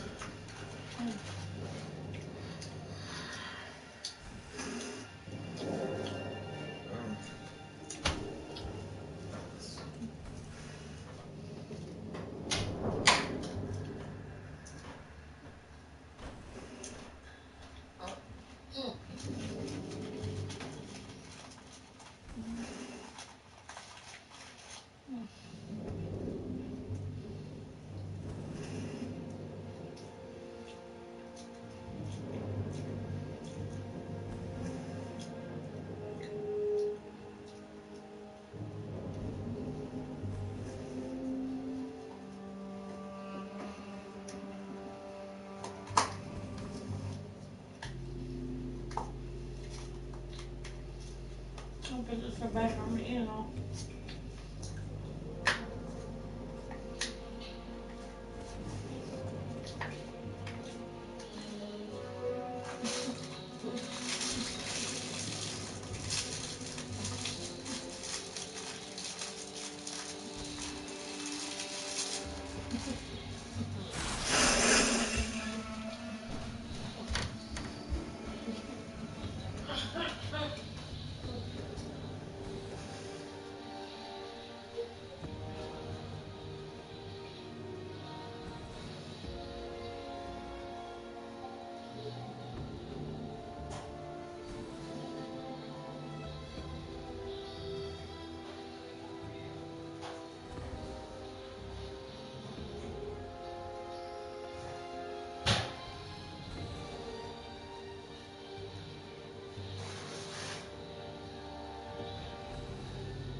alive.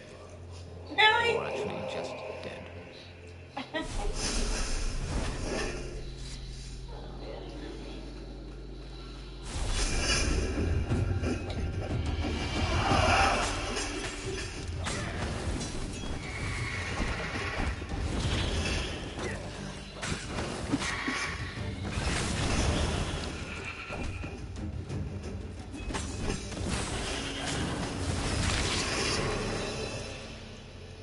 No, what?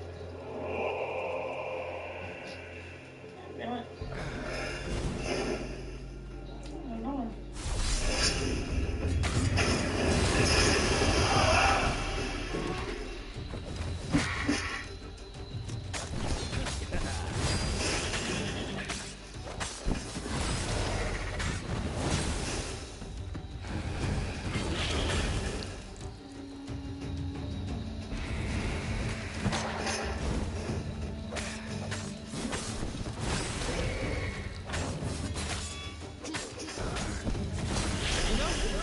You don't smell any better when you're dead.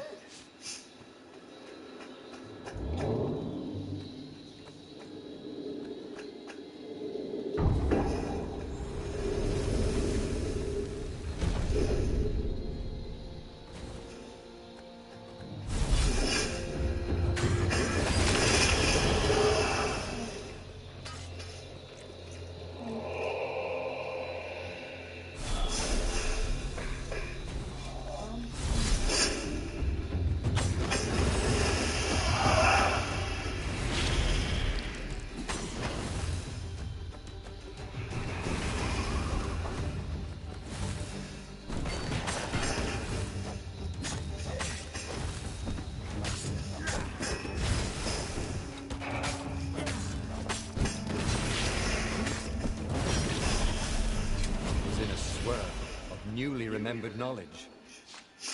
He needed to focus.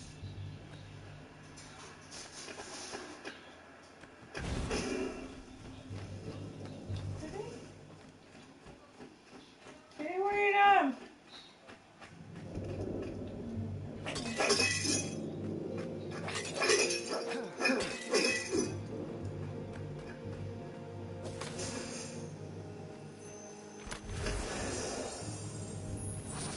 Sweet. A gem. All he needed now was a workbench, and he could slot it into his gauntlet.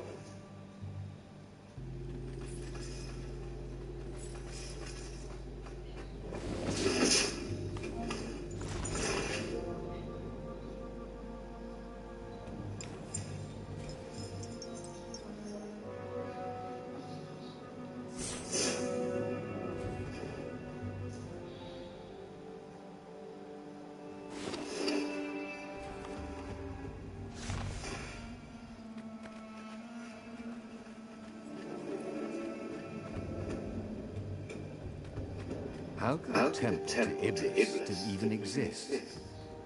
The Transcendent Emperor had destroyed all the shrines of the lost gods after exiling them. Had it been buried in that long-ago battle? Or had Iblis foreseen his fate and hidden it from his enemy?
The Ravens did not get past it.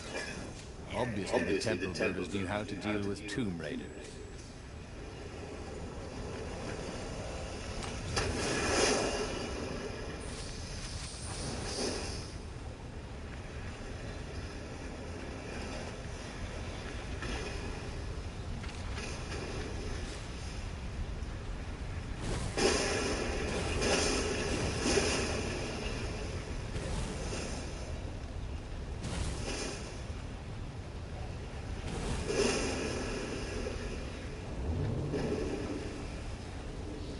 It's quite view.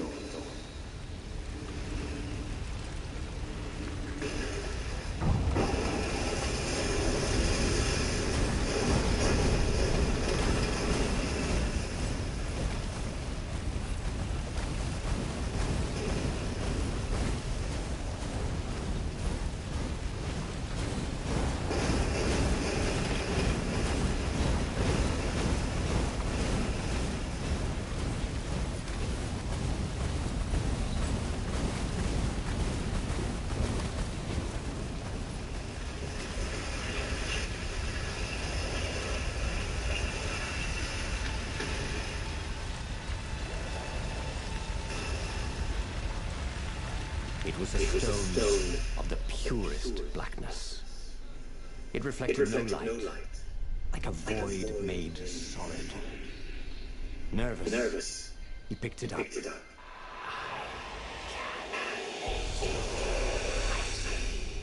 Who said that? It was the stone. Eager, thirsty.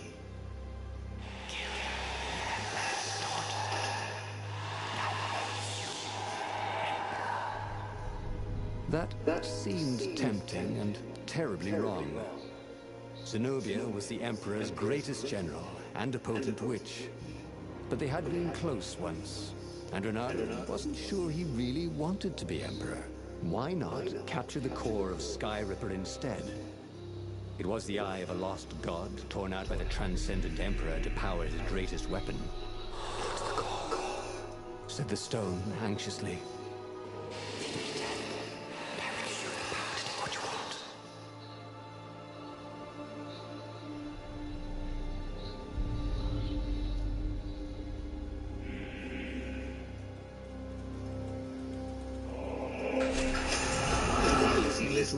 Talking rock.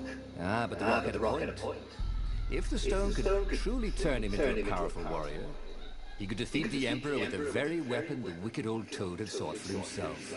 To be a hero, you had to sacrifice old friends sometimes, especially when they've become enemies.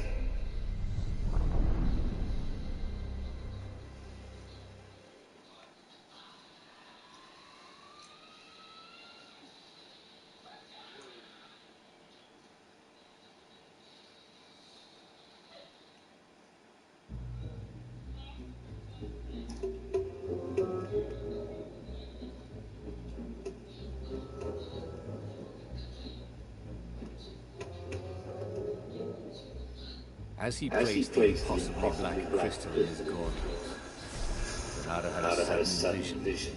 Charred fields covered in dead ravens below a black sun. Was it the time of the lost gods, before the Transcendent Emperor? Was it the future? It whispered. He could feel the stone's hunger for souls. Its thirst for blood. All right, I get it. This was going to be interesting.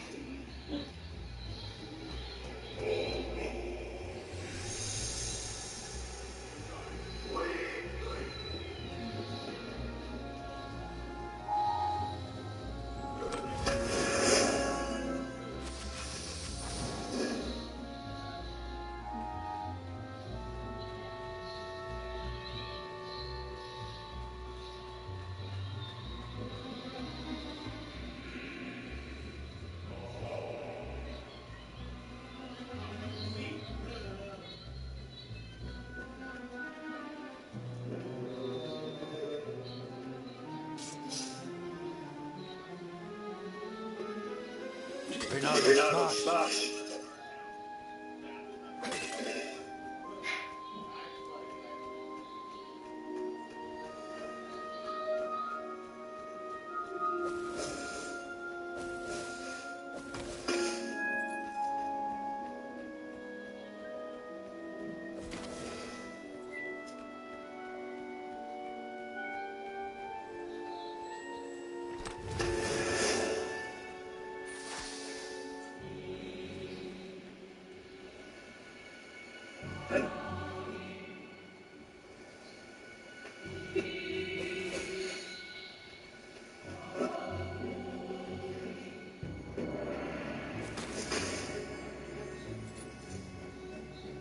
Sometimes, all you know is what you know.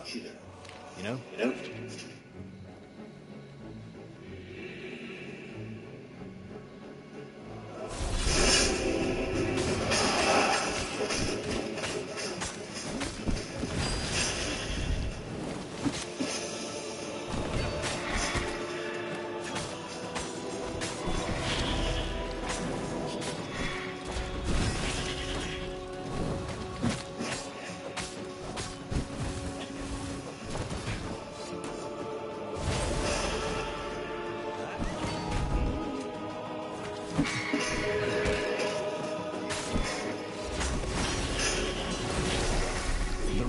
On Zenobia's island were no match for Renato. They screamed as the stones sucked out their souls. And with each death, he felt stronger. Take the power. The stone told him.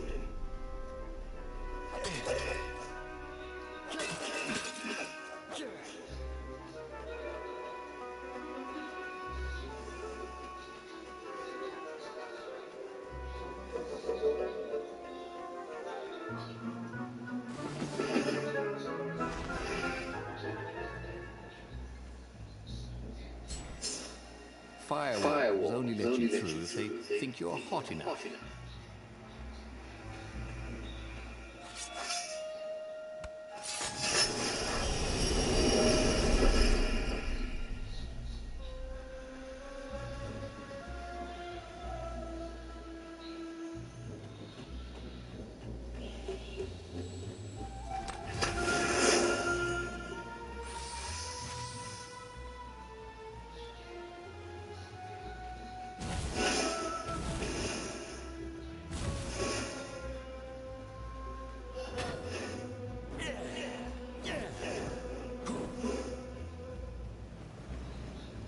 This could be good for global warming.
Worse with Zenobia than done with the core, could he?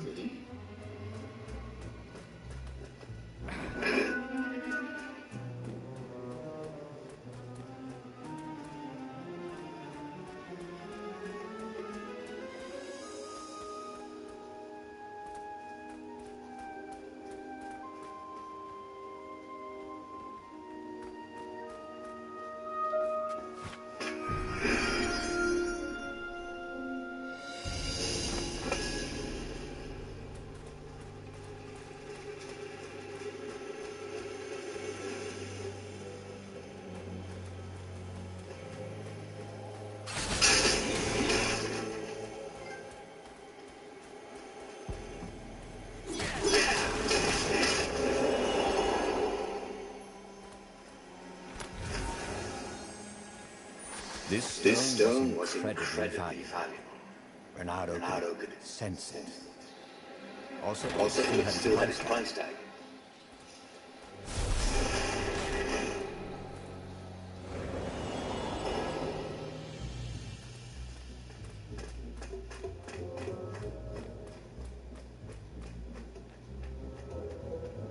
Zenobia was waiting for Renato. She was alone, confident as always. Fire danced at the tips of her claws.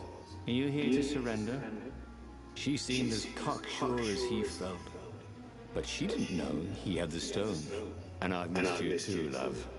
He chuckled. She spotted the stone and bolted without another word.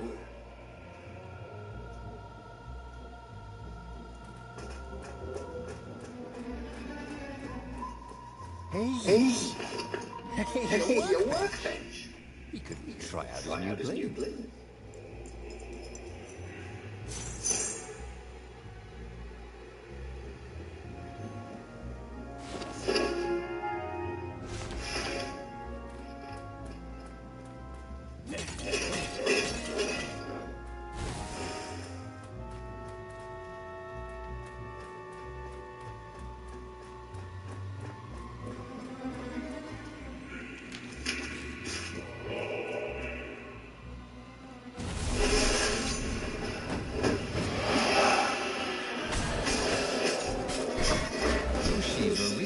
Very well named, weren't they?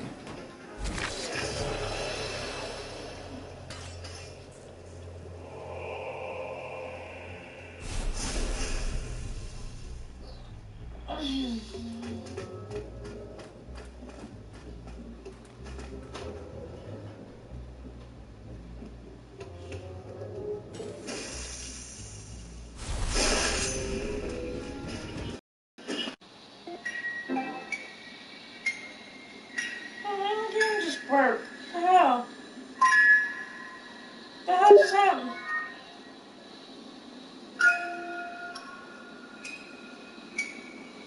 What the fuck?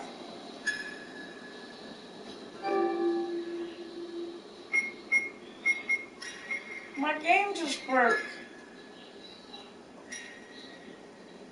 Why is this shit always fucking doing this shit to me?